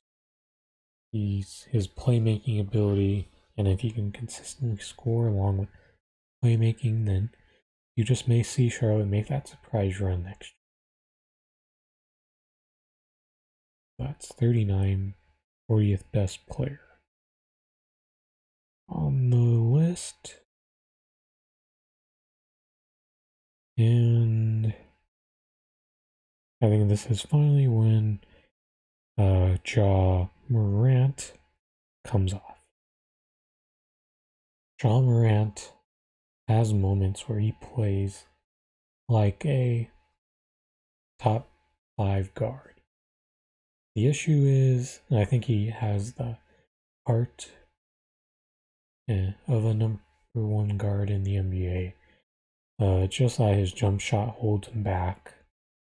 It's just very inconsistent.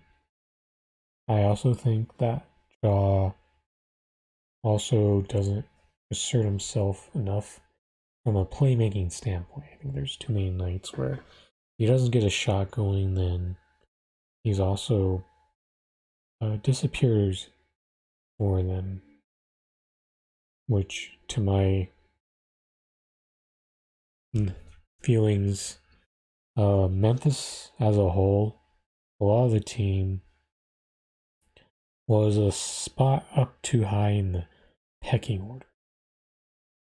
Ja is probably more the third best player. Jonas more of a fourth. Dylan Brooks, honestly, more of a fifth best player. And Jaren Jackson Jr., I still believe that once he starts to get closer to his ceiling, that he's probably going to ideally be more like a third best player in this league. And I think that's part of why you see Memphis taking a step back, because even though it's impressive what the team did the first 2 years, close to the playoffs, missing that play-in game in the bubble, then going toe to toe with the Jazz. And outside of a game 2 blowout, they actually held their own for the most part. I just think they lacked the offensive firepower to keep up with the Utah Jazz, in my opinion. And I think their management has decided that they have to put themselves in a position to get a chance to acquire a draft pick of someone who can be a number 1 scorer for them, because they get someone in Memphis who can be a lead scorer, and all these other pieces around that guy are going to be so much better because of that person being there. I think Ja's shown some intangibles of being a special player, but unfortunately, he's ideally a third best player on your championship contender. 41. This is where we start to get in Alonzo Ball territory. Kristaps, Jeremy Grant was coming up close. Anthony Edwards, Michael Porter Jr., DeMar DeRozan as well. But I gotta go MPJ here, 41. And the reason why I think there's gonna be, I'm gonna be honest, among Nuggets fans, I'm probably lower on Michael Porter Jr. than most. There's still a lot of Nuggets fans who believe he could be a second coming of Kevin Durant. And for me, I haven't seen the evidence that he could be that guy. If anything, I think he's more of a 6'10" Klay Thompson prototype from what he's shown me so far. And I also feel like he's mainly played up to his floor. So that means I have not really seen him show me that ceiling that so many of Nuggets fans feel like he can get to. Even when he averaged 24 points per game, when after Jamal Murray went down to finish the regular season, I felt like that was just him doing it as a number 3, number 4 type player in the pecking order, just because he did it a lot off of catch and shoot, dribble handoffs. He has a long way to go with his ball handling ability. He said he's worked on it a lot, and I really do hope he has, because if he's worked on that ball handling ability and his scoring takes another jump, then that means even if they don't need Jamal Murray, need to be in a hurry for Jamal Murray to return until that stretch run to get ready for the playoffs. And that also means MPJ could work himself into the top 30 if the improvement that he says he worked on this summer shows in the regular season. So 42 now. I think, where do I go next here? We're 42. I think for me it pretty much comes down to Malcolm Brogdon or Fred VanVleet. I think, in my opinion, I'm going to go with the guy who has the chance of being on the playoff team. Malcolm Brogdon, he's the type of guy, when he's right, that he's going to average 20 points a game, about 8 assists, 5 to 6 rebounds. The only issue I have is he doesn't sustain that type of play for a whole season. I really wish he did, because he can do that for about 2 months or so. Then he has these stretches where he plays more like a back end starter, and it's disappointing because Malcolm has shown that he could play like an all-star in small spurts. And if he played more like a guy that starts off the season with those 20 to 22 points a game with those 8 assists and 5 rebounds, that would definitely lift the floor of Indiana, so to speak, in addition to Indiana having a lot of inconsistent play over the past couple seasons. And if Malcolm ever did find a way to play to that level of consistency, I think he'd find himself closer to 30. 43.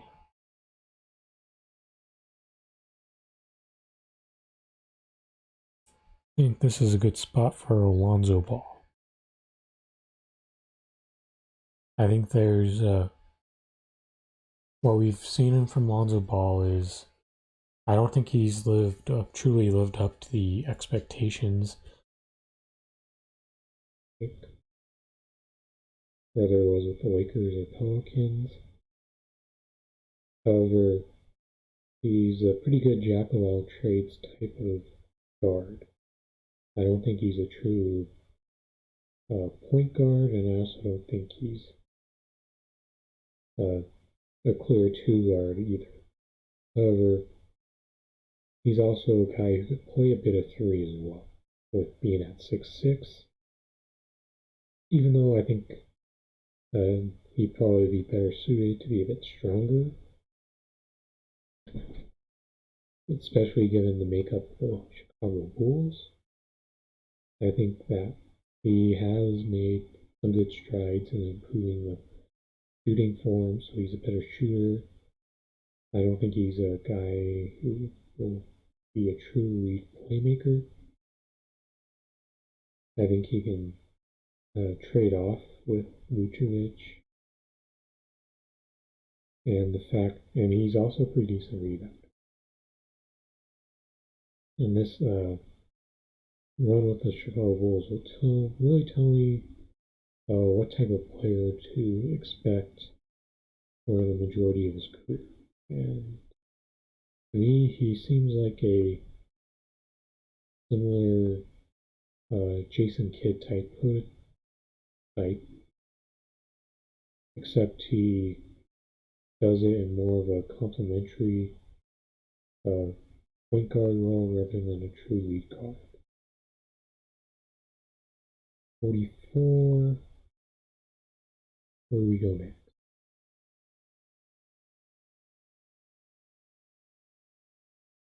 Problem is that if I had Clay Thompson were available to pick, I would probably would have put him as soon as after Jaylen Brown, but also no later than after Ben Simmons. So just keep in mind that I think I'd have Clay Thompson probably at 3.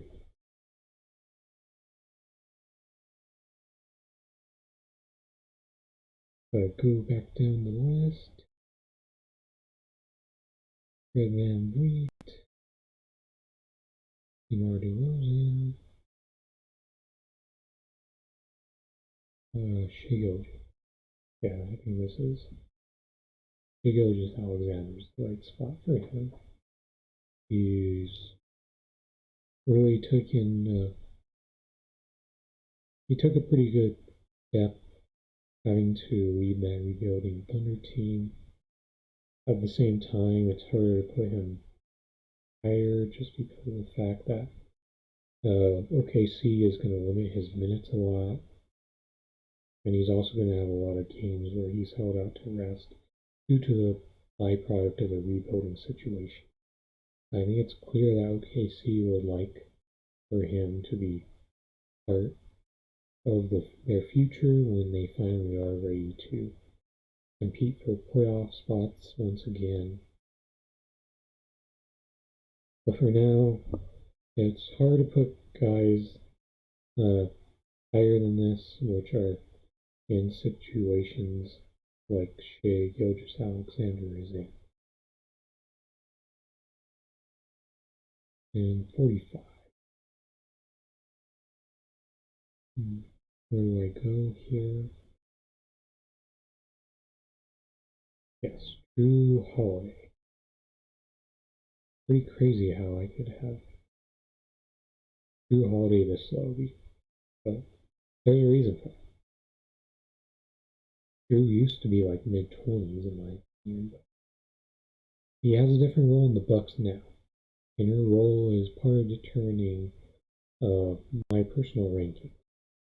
And Drew's role is to be the perimeter stopper, but that also means the playmaking ability of his, it's going to take a bit of a hit, and he's also not going to score in the same way that he did for the majority of his career anymore. He's pretty much more in line with the Malcolm Brogdons and the Lonzo Balls of the world with the way that his role is defined in Milwaukee. And if it's anything like last year, Milwaukee has a puncher's chance of repeating just due to the situation with Brooklyn and Philadelphia being ahead of them. And they've proven that they're now a battle-tested team. And I think that you have to consider them formidable in making another finals run. That's 45 so far. And a little over 2 hours in to this live stream. 46. As much as I'm down on the guy, I just don't think I can let him slide any lower. Kristaps Porzingis. He's an extremely frustrating player these days because the Kristaps Porzingis that came to start that series against the LA Clippers in the bubble. If that guy showed up in last season's playoffs, Mavericks advance. But the problem is Kristaps doesn't use his length to be a presence on the inside. Now, I know guys with his frame tend to get pushed around a lot, but he's got a ridiculous length which could still be a trait that makes him formidable if he puts the effort into being a consistent presence on the glass. And although, yes, typically guys of his build struggle to be more than below average rebounders relative to their height. And Kristaps is a guy capable of averaging more than like 6 or 7 rebounds. And if Dallas is going to be more than a 5 or 6 seed, then he's going to need to mix it up inside more and get that team more easy baskets. Because he can't settle for jumpers so much, even though it's a big strength to his game. And in other situations, him just being a stretch four like Philadelphia or even Denver and Phoenix. There's certain teams where if he just wants to be a 7'3" guy who chucks threes, he'd be perfectly fine. But for Dallas, that's not good enough there. He can't be just that guy. 47.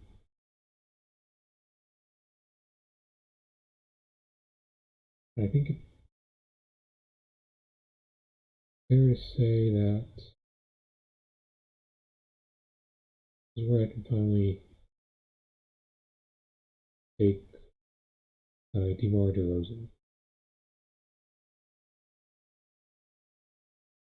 And it's a surprise for how long DeMar has been in the league and still barely hitting 30. Crazy.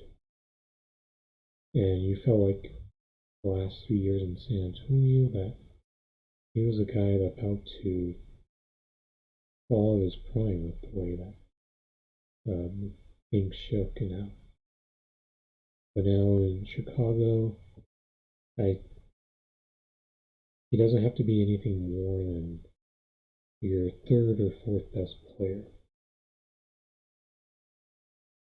I do think that it's a bit of a weird fit, but DeMar is going to see a lot of time at the floor like he did in San Antonio over the past couple seasons.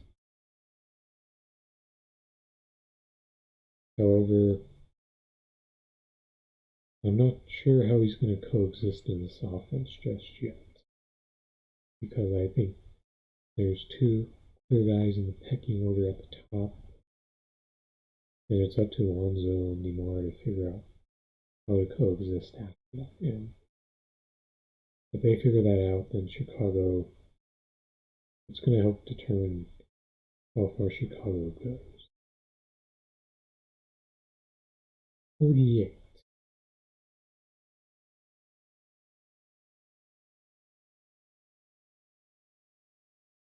I'm starting to give more consideration to Jeremy Grant, Tobias Harris, Draymond Green.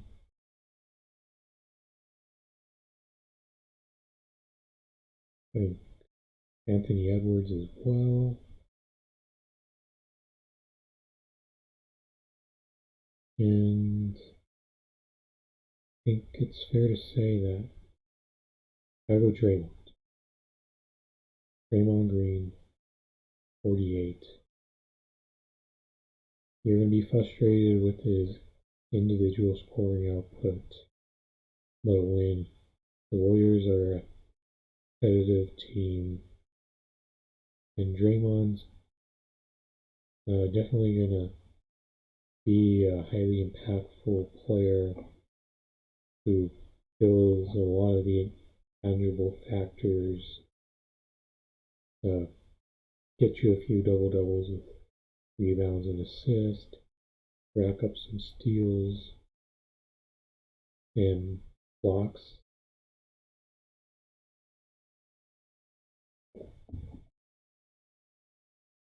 I think he used to break into the teens, but I think that he showed in the year without playing Steph that he just doesn't have it in him to assume the role of a 20-point scorer when other stars ahead of him are down.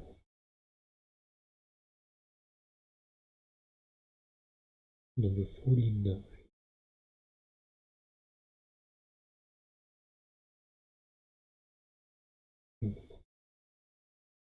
D'Angelo Russell.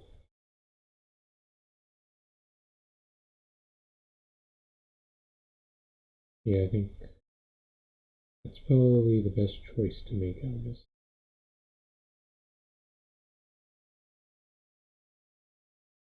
I think in the past he used to be towards the early 30s, especially since he left Brooklyn and joined Golden State. I think he's shown to be a bit overrated. That he's not really a winning player. He's definitely much more of a complementary type of player, in my opinion. I think he can be your third or fourth best player on a challenge. But I do think that there's certain situations where he could thrive more in. Minnesota is not built up for that type of success for him. And for example, I'll take it back to when Sixers made their decisions on to keep Tobias Harris and bring in Al Horford over trying to re-sign Jimmy Butler. And I can tell you that if you had passed on signing both Al Horford and Tobias Harris, I think the Jazz would have been much better. The Sixers would have been much better suited to use that cap room on both Bojan Bogdanovic and D'Angelo Russell, both guys who would complement Ben Simmons and Joel Embiid in comparison to bringing in Horford and Embiid. And would also give someone like Simmons a guy who could kind of act like a point guard without actually having to be the point guard. But D'Angelo's definitely someone whose impact is tied to how good the roster is around him. And this Minnesota team is still trying to figure out the construction. I think for now, there's really only two clear guys that you know that they're going to build around, and that'd be Karl-Anthony Towns and Anthony Edwards. I'm not sure if D'Angelo is really part of the core, and that's probably the big issue with Minnesota is until they figure out more of a nucleus to build around, they're not going to probably figure into being a playoff contender once again. 50.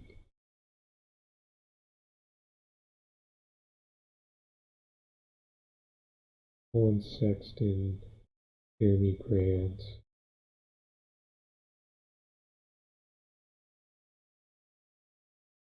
Fred VanVleet, RJ Barrett,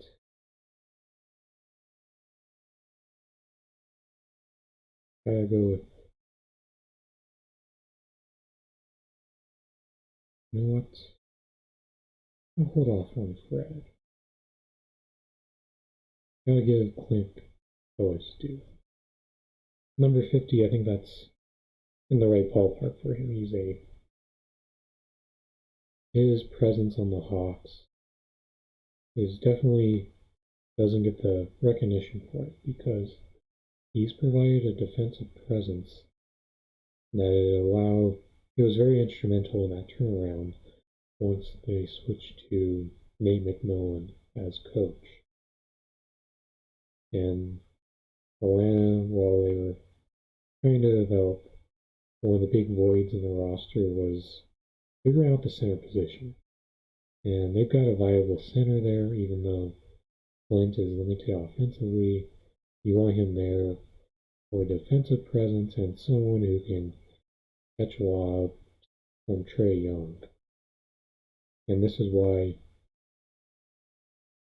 50 is the right spot for Clint Capella.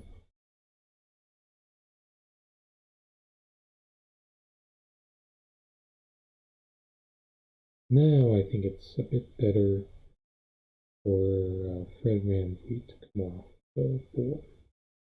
51, he's shown capable of scoring about 20 points and 7 assists a game. I think that he's another guy whose impact is dependent on roster construction, and Toronto doesn't exactly have a playoff level roster right now.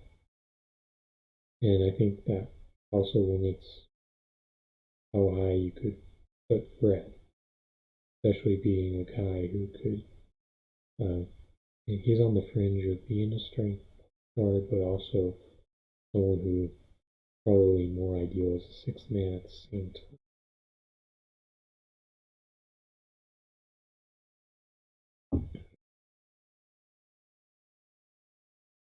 That's 51, 52, so let's get 53. Tobias Harris. I think this is the ballpark of where I start to consider Aaron Gordon. Jeremy Grant.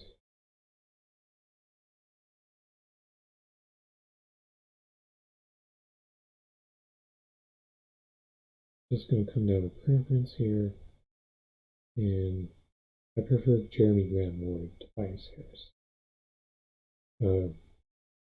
Jeremy Grant probably isn't going to be playing much meaningful basketball next year in Detroit, or even the last 2 years of his, or his last year, I should say, next year of his 3-year, $60 million contract. But he did show some pretty big strides in his individual scoring prowess, although I wouldn't buy into that translating once he ends up back on a contending team, since, in my opinion, being the fourth best guy who averages around 15 to 18 points is his ideal spot. And it's respectful that he wanted to try, see if he could be anything more than that, but he was ideal with Denver in that role. And I think he's probably going to end up being in another situation after that contract expires as another fourth best player type of situation. 49.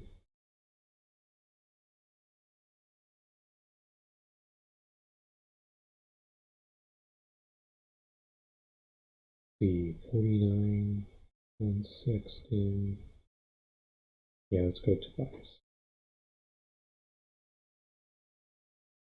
Tobias Harris has become, he was also another one of those scapegoats for Philadelphia not being able to advance past Atlanta last year.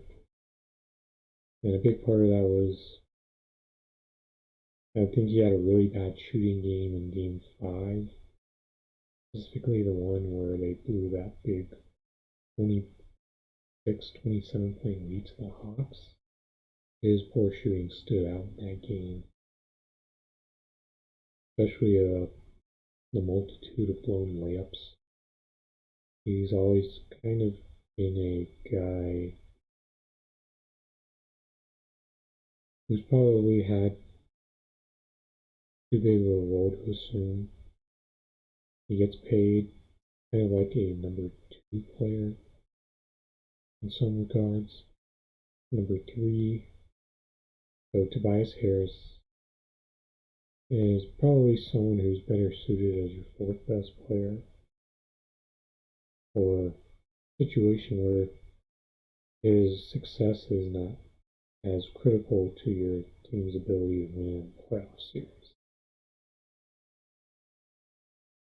And 50.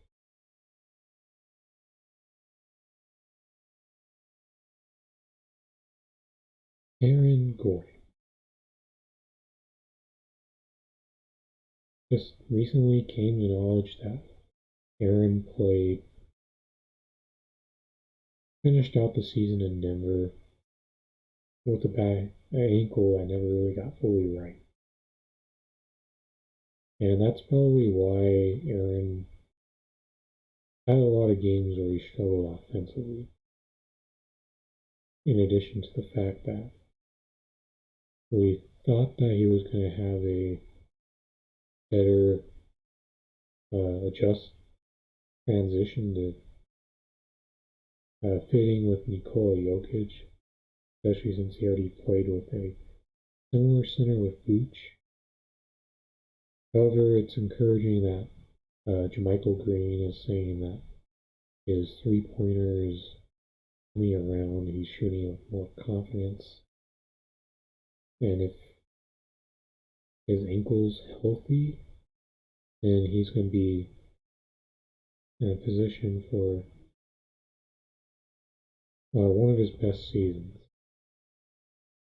And not only whether that shows up in the stats or just being able to guard the LeBron Jameses, the Paul Georges, the Jimmy Butlers of the world. I think that's what Denver really needs him to do first and foremost.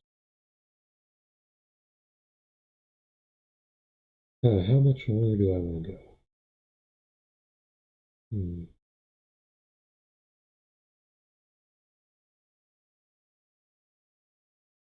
Not sure, but either way, I think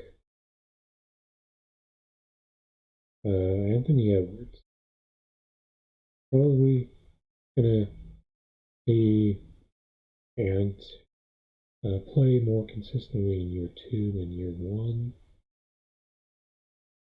Probably gonna be one of the 2 20 points. Minnesota could very well have 3 20-point scorers, provided that they all stay healthy. The issue is who's going to show up from their supporting cast. I do think so Anthony takes a pronounced leap that and it leads to team improvement that this is probably roughly the spot he's going to stay in for the time being. 52. I think that this is a spot where I can confidently pull Jonas Valanciunas off. I mean, being a guy who can be a bit more self-confident offensively compared to Steven Adams, it puts New Orleans in a position where they probably have a chance to be in the same position Memphis has been in the same 2 years, previous 2 years. And he gets underrated a lot. He may not be he may be flawed in certain aspects defensively, but he can definitely go at it and be formidable on offense.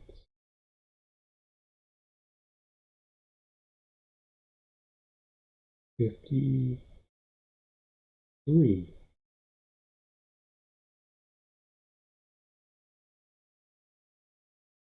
For some reason, Chris Paul's photo wasn't.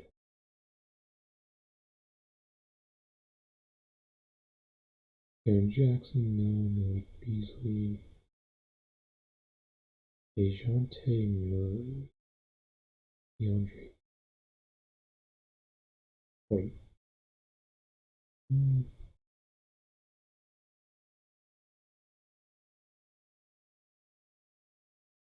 DeAndre. Yes. I'll still leave Gordon ahead of Aiden because Gordon's got the specialized ability to cut down many of the top wings in this league. Aiden is pretty formidable against centers. However, Aiden isn't the most assertive big, especially with the way that there would be too many games where Aiden was fine with scoring 12 points to go along with 10 rebounds. He upped his level of play in postseason a bit, not to the greater oomph that Devin Booker did. I think that if Aiden is just content to take it slow through the regular season and not be a dominant player, just a solid one, then he's going to have probably not be as great as he could potentially be. So 54. Gordon Hayward comes into the mix. John Collins, Sexton. I gotta go DeJounte Murray. Now DeRozan's gone. DeJounte finally gets to be the clear #1 best player on San Antonio. Not sure what to make of this year's team. It probably can be a bit more successful than you expect on paper, but this is the time where DeJounte has to start to be a regular 20-point scorer. Otherwise, he's just, for better or worse, in the same ballpark as Alonzo Ball when he's, or Drew Holiday when he's finally in a position to be on a regular playoff contender. 55.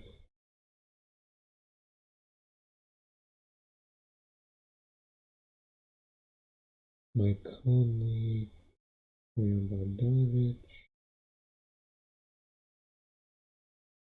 Colin Sexton, John Collins. Now it's starting to get tougher. Even though there's plenty of guys here that I couldn't picture myself putting in the top 100 at all. Andre Drummond, Steph Curry.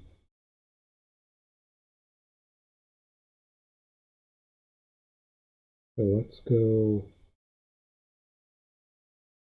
And I don't think RJ Barrett's deserving. It is tougher for me to get through.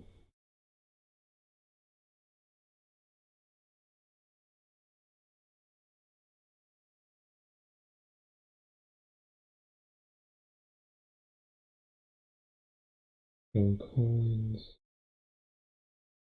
Malik Beasley, John Collins.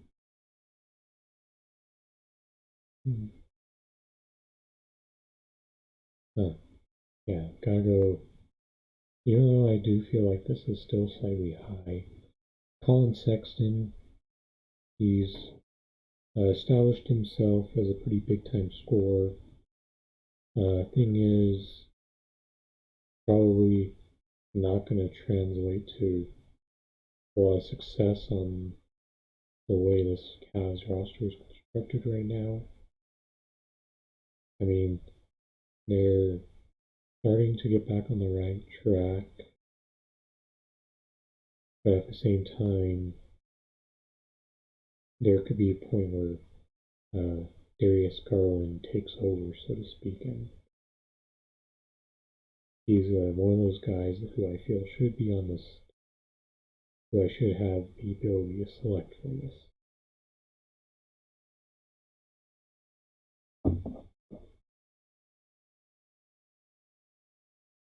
So 56. Oladipo, Levert, Miles Turner.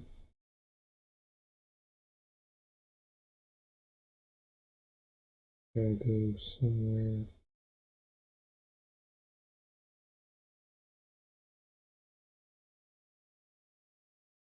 I guess I give the nod to Miles Turner. So when he's active and engaged, he's the best shot blocker in the NBA. I don't think he suffers from the same effort struggles as someone like Hassan Whiteside. I just think that there's just a lot of moments where he naturally disappears. And it's not so much his fault as it is just his makeup of his game. Because while he can stretch the floor with 3-point shooting, there's also nights he struggles to put up double digits. And he doesn't rebound as well as he could, especially on the offensive end. And I think over time that we've seen that he hasn't really improved that part of his game that would allow him to be closer to a 20-point scorer and a 10 rebound man, even playing alongside the bonus. So that's why Miles is started to fall back into the 50s, because he just hasn't made improvement, the type of necessary improvement to get higher.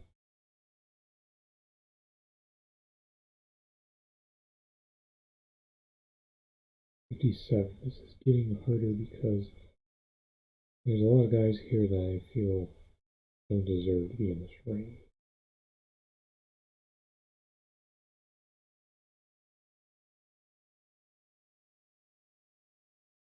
I mean, Mike Conley and Bojan Bogdanovic.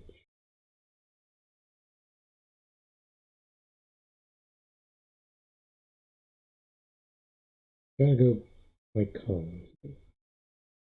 Even though Mike is clearly no longer what he used to be, which was someone who was up in the 30s, the low 30s, in my opinion. He's still a clearly a key influential starter for the Jazz. He is now a pretty damn good shooter after coming into the league, when he really struggled with that. And I still think that if Utah's ever going to make a true finals run, this guy's got to be on his game each night for them. There's certain guys on the Jazz who can be up and down, so to speak, like Bogdanovich and Gobert. But I think it's critical that Conley is successful for them.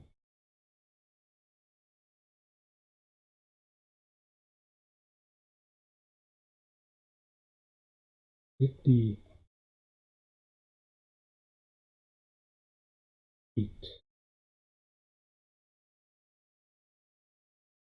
This is 45.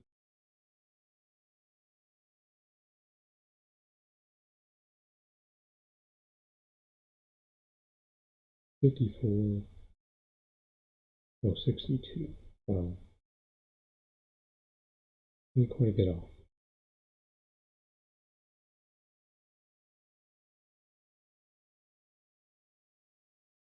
I'm starting to feel like this is the right time for Kemba Walker.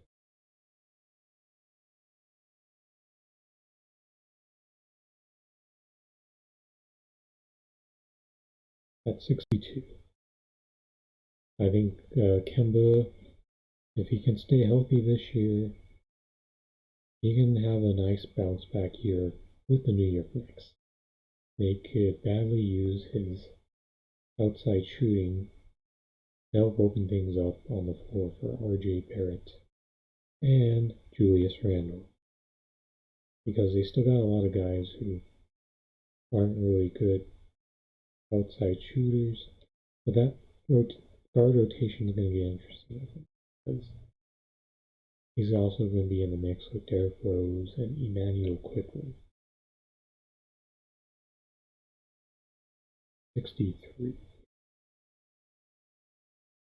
Where do I go?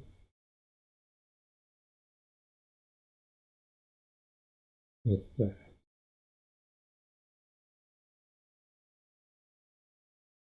Yeah, I'll give the nod to John Collins here. Mainly because he does have one advantage over Jaren Jackson Jr., and that's availability.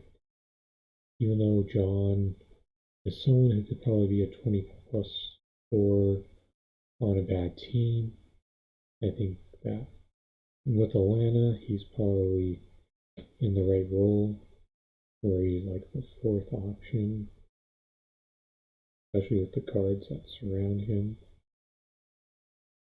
Scoring about 16, 18 a game.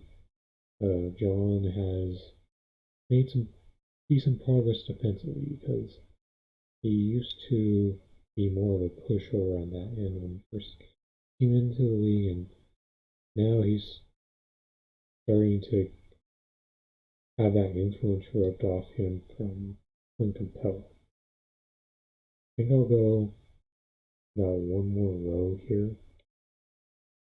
I think I'm going to complete one more row of players before I stop. Because after that point, there's just too many players that I disagree with on this list overall. And I will literally plug in some certain rookies or second-year players who I don't even see here. For that next pick,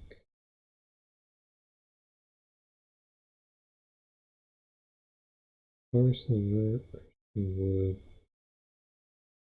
Jaren Jackson Jr.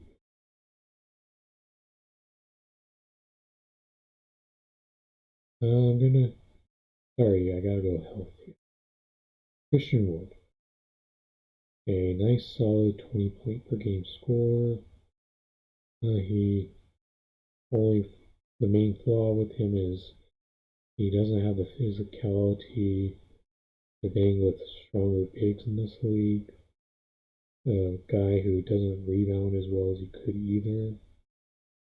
But he has a pretty good tool set where he could, if he ever ends up in a situation where he gets to play power forward, that would be a great fit for Christian Wood, in my opinion. But for now, he's probably arguably one of the best value contracts in the league for the production he puts out on a night-to-night basis.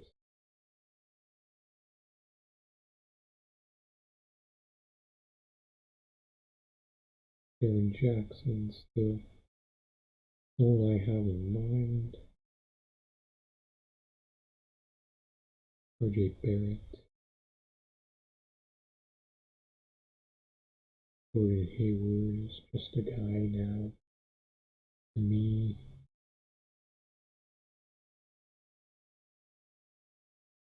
oh, this is hard.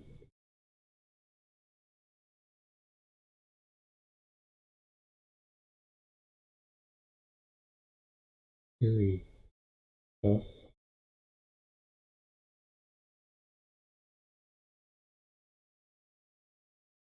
And I kind of go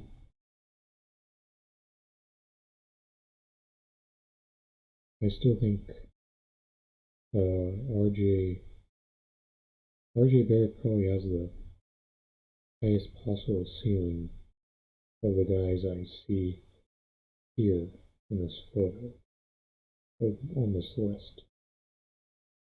So I'll finally go RJ Barrett next.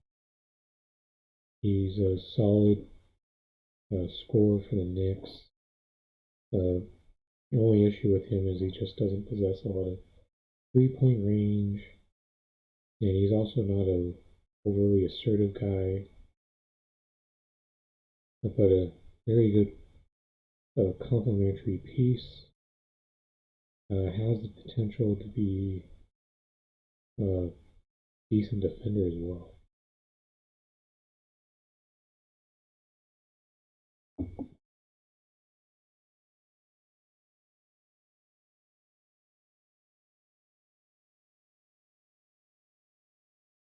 Next stats 65.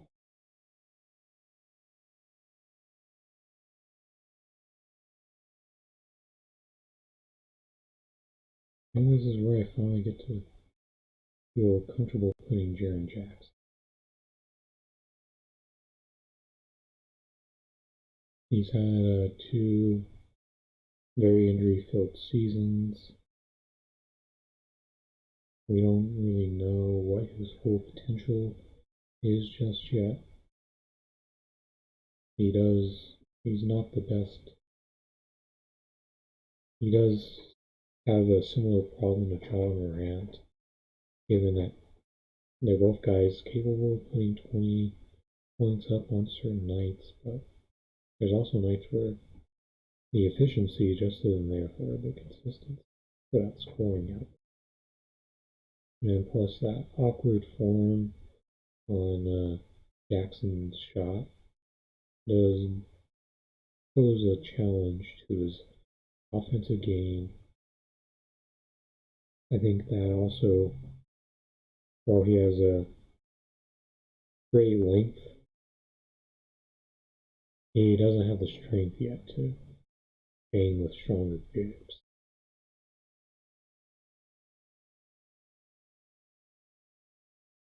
Where do I go next?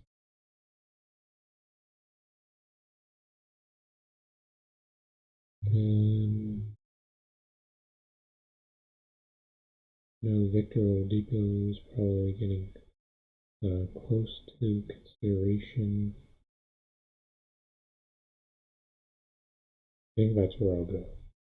Victor Oladipo, first of it, he's hard to make what he really is. Paris can put up 20 and 10 assists. He has that type of triple-double potential on occasion. And then there's other nights where it's like the ancillary stats just don't show up for you, and you just mainly see him put up potentially in scoring output. But the biggest issue with Karis is, like Jaren, health. If they were healthy, they'd be viewed differently, and you'd probably see what type of player that they could be, rather than seeing multiple versions of them.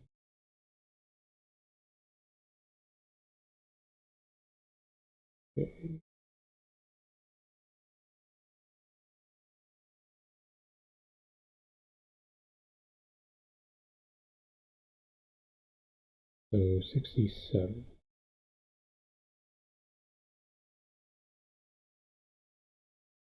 I'm going to tell you that I'm still pretty down on James Wiseman. I think, fortunately, with the Warriors, I don't see James making that big leap and living up to that number 2 pick until essentially year 5. I think it's going to be a slower uphill development for him.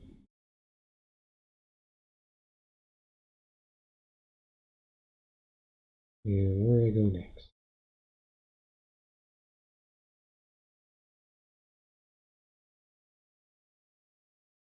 Is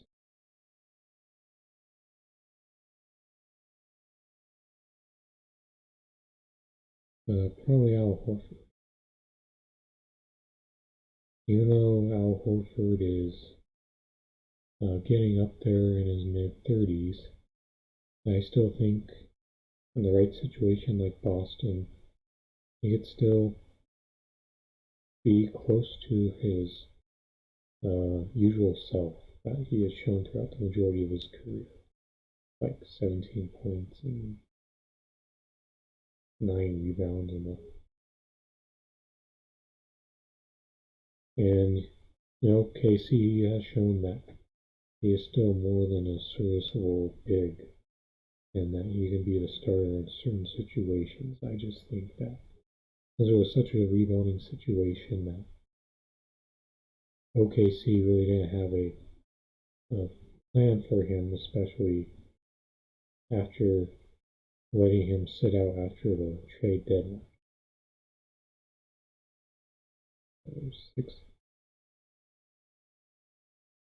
68.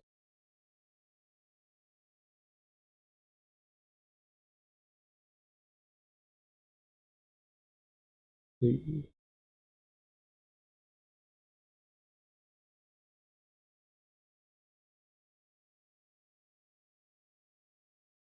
and Hotel.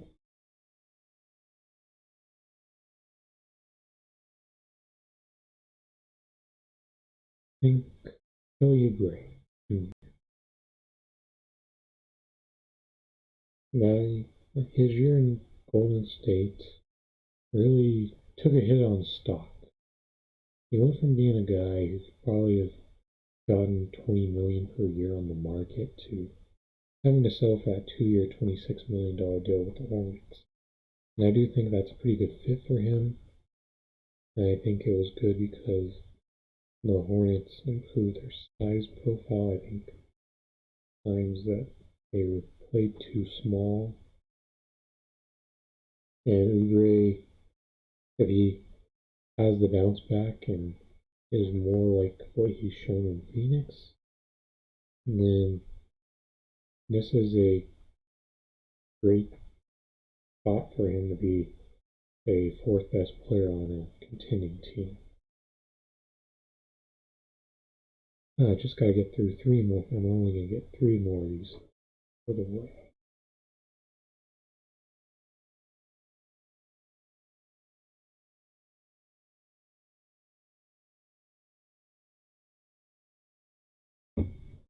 And let's see.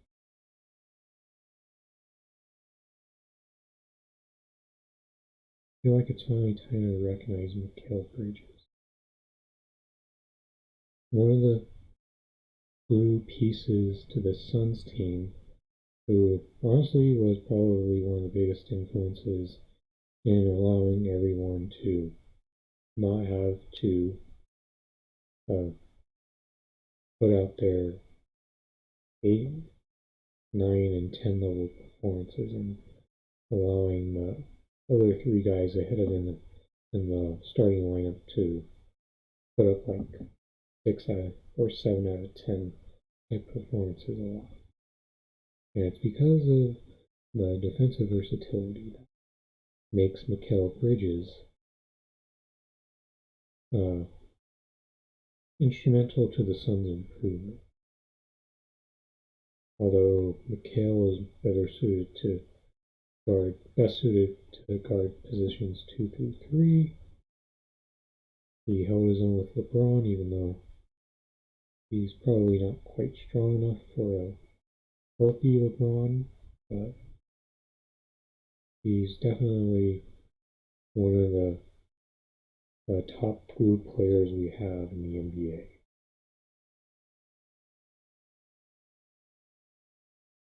Next,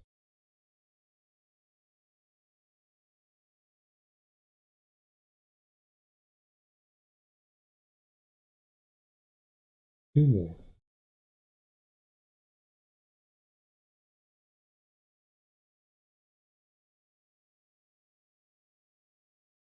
Leon Bogdan.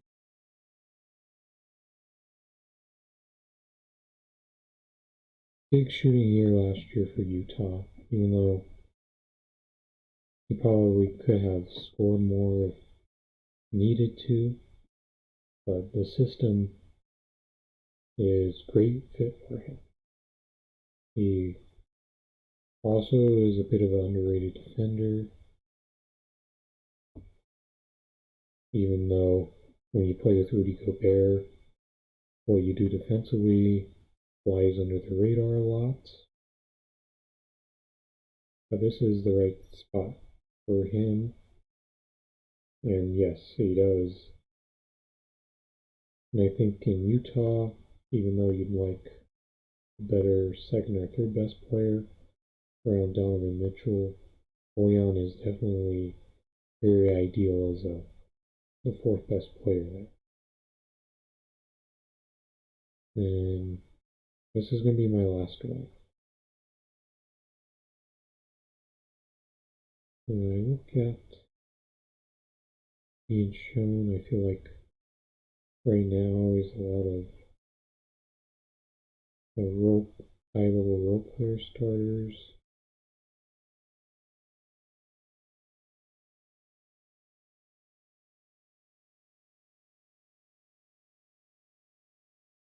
So I gotta go.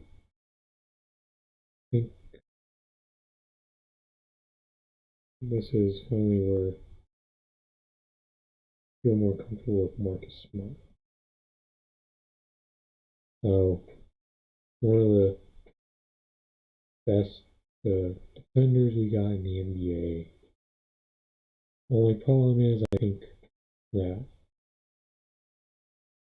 the one thing that made people down on Marcus Smart is all the roster flaws that you see with Boston.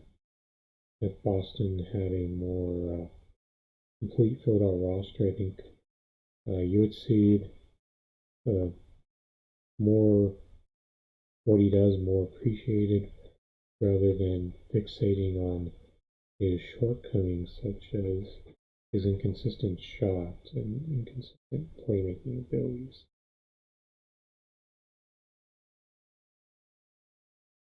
Yes, so I'm going to stop there. I feel like there was quite a few guys missing that I would include somewhere this list. Thinking of guys like Klay Thompson for one.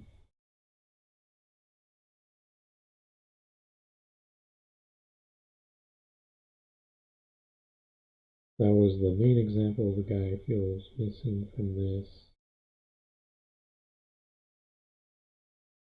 I think even a guy like Tyler Hero should have had him available to choose from this.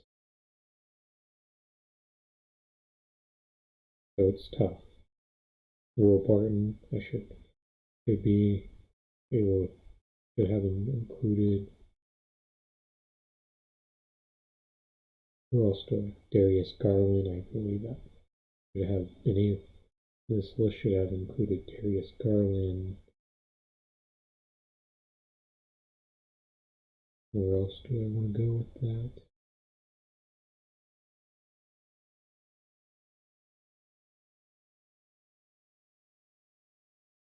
Robert Covington, him not being included is a pretty bad look as well.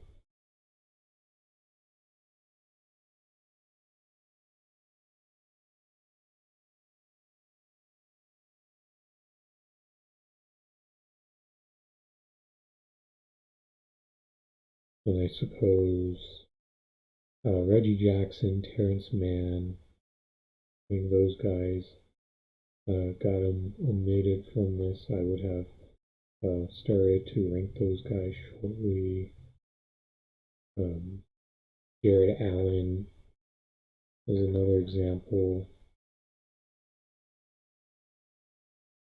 And then next, I guess Harrison Barnes and Andrew Wiggins would be guys I would be close to ranking.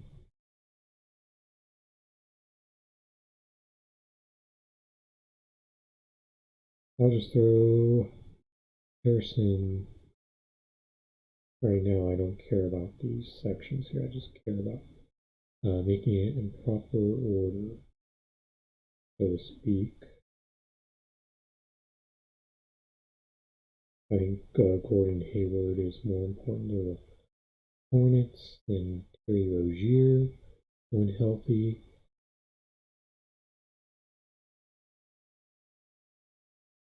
And then you gotta go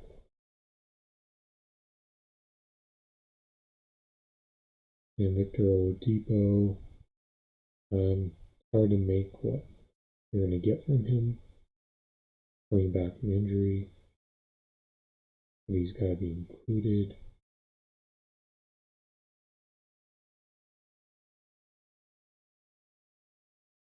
I find Brook Lopez to be better than Yusuf Nurkic.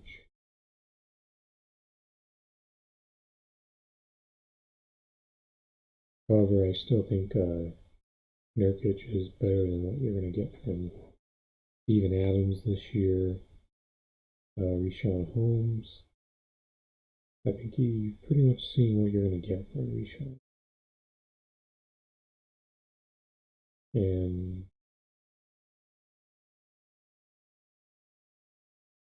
these two Raptors, Scotty Barnes, can be hard to predict. And then the other issue is I see there are a lot of role players, six-man type players.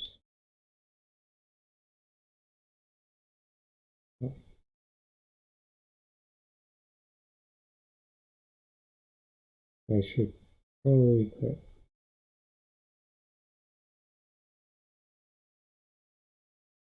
Yvonne Fournier.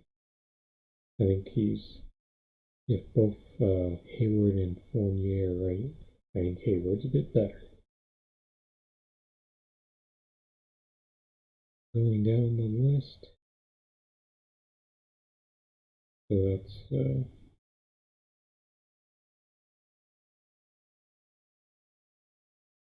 81, if I finish this out right.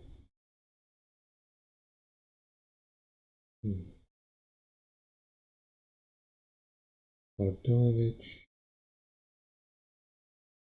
Yeah, I think this is finally the spot where I feel better about Bogdan. I think he's more of an influential player than someone like Malik Beasley.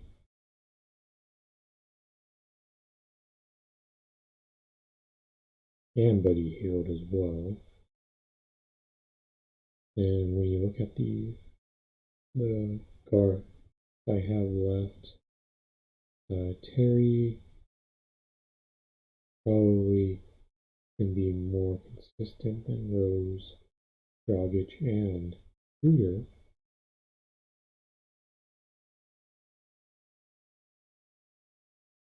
Then there's also Clarkson. I think relative to the role, I think Rozier is a bit better. And the challenge with Wall is he's a inactive, healthy player until Houston finds a new team for him to play. But a healthy John Wall, in my opinion, is still better in my mind than a part-time Andrew Wiggins. So next, where do I go from here?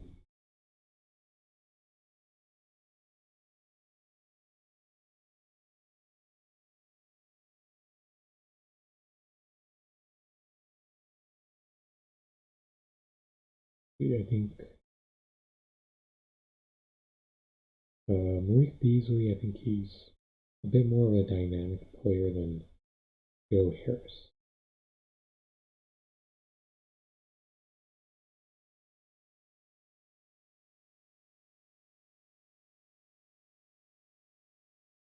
And I think I may go with a couple more. Try to finish this out slightly. In fact, I should probably make sure Clarkson's ahead of Harris. Yes, that's. Remember, these columns on the right are on the left are irrelevant to me. Just proper order is what I've been focusing on.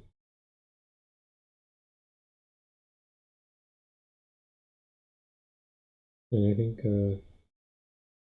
Tyrese Halliburton, I think he finally figures into the mix here. I get the sense that Buddy Hield is not going to play as many minutes as he would like going into next year.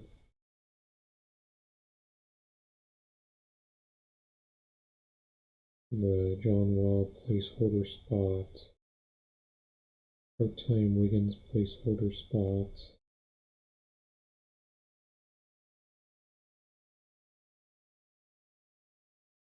And this is how I would rank these three guards in terms of the impact and situation on a team. I would still say Devontae Graham. Now he's in New Orleans. It's probably going to be a critical player to their team success in those other three guys' process.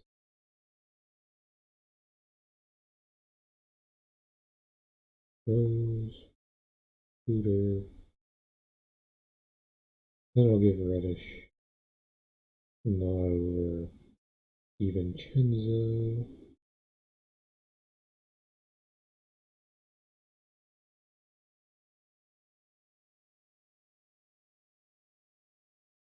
I know this is Lugan Dortz. The only real issue with Dortz is the fact that he has a similar problem to SGA with the rebuilding situation where he gets his minutes cut a lot in blowouts, and at the same time he's going to be left out to the rest many times as well.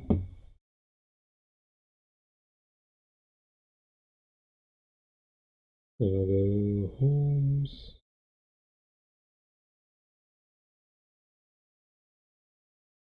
How, I think he's going to fall off his career year. Then I finally feel comfortable with Hield.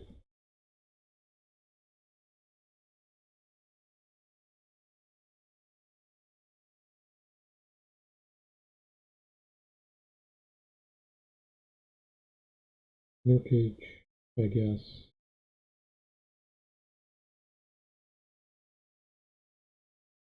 Curry. I got it down the wrong row.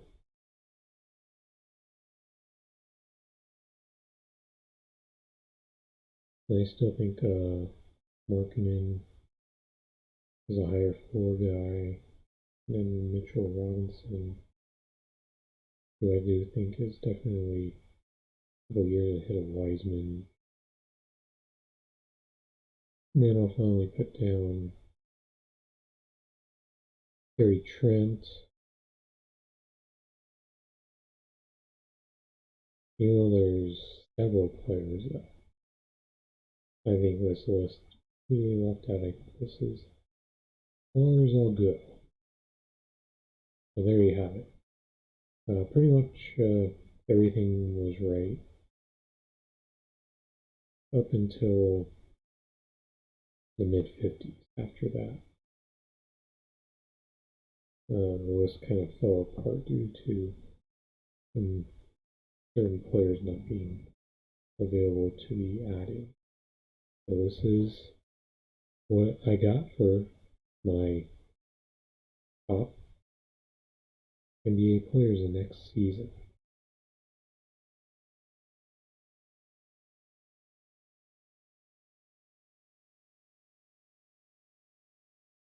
I'd like to thank everyone for joining me on tonight's episode of the Rochford Files, and I've got more a couple more live sports streams coming up. As I said, I'll plan to do an NFL stream Sunday night after Sunday Night Football, then Monday night MLB postseason preview. Then after that,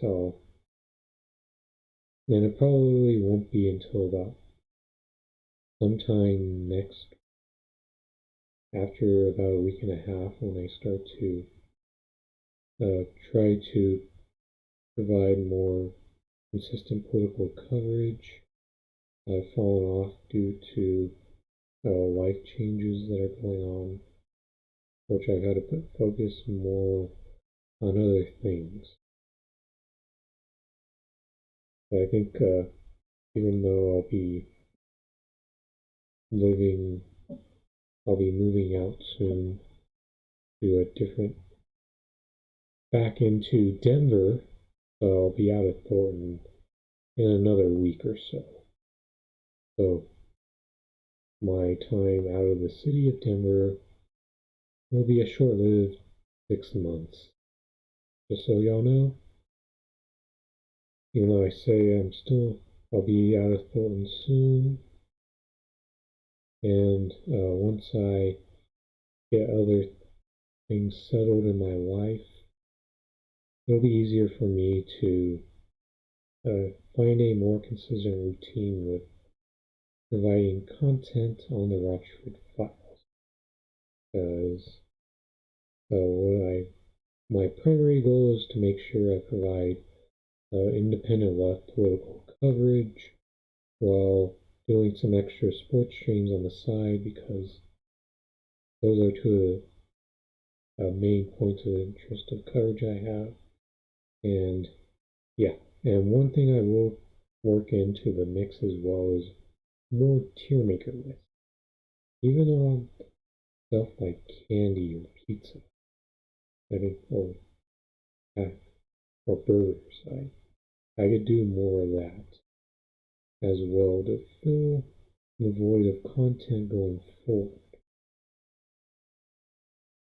So with that being said, please go, if you like what you're seeing content-wise, please subscribe to the Rochford Files on YouTube. And this is Andrew Rochford saying goodbye and good night.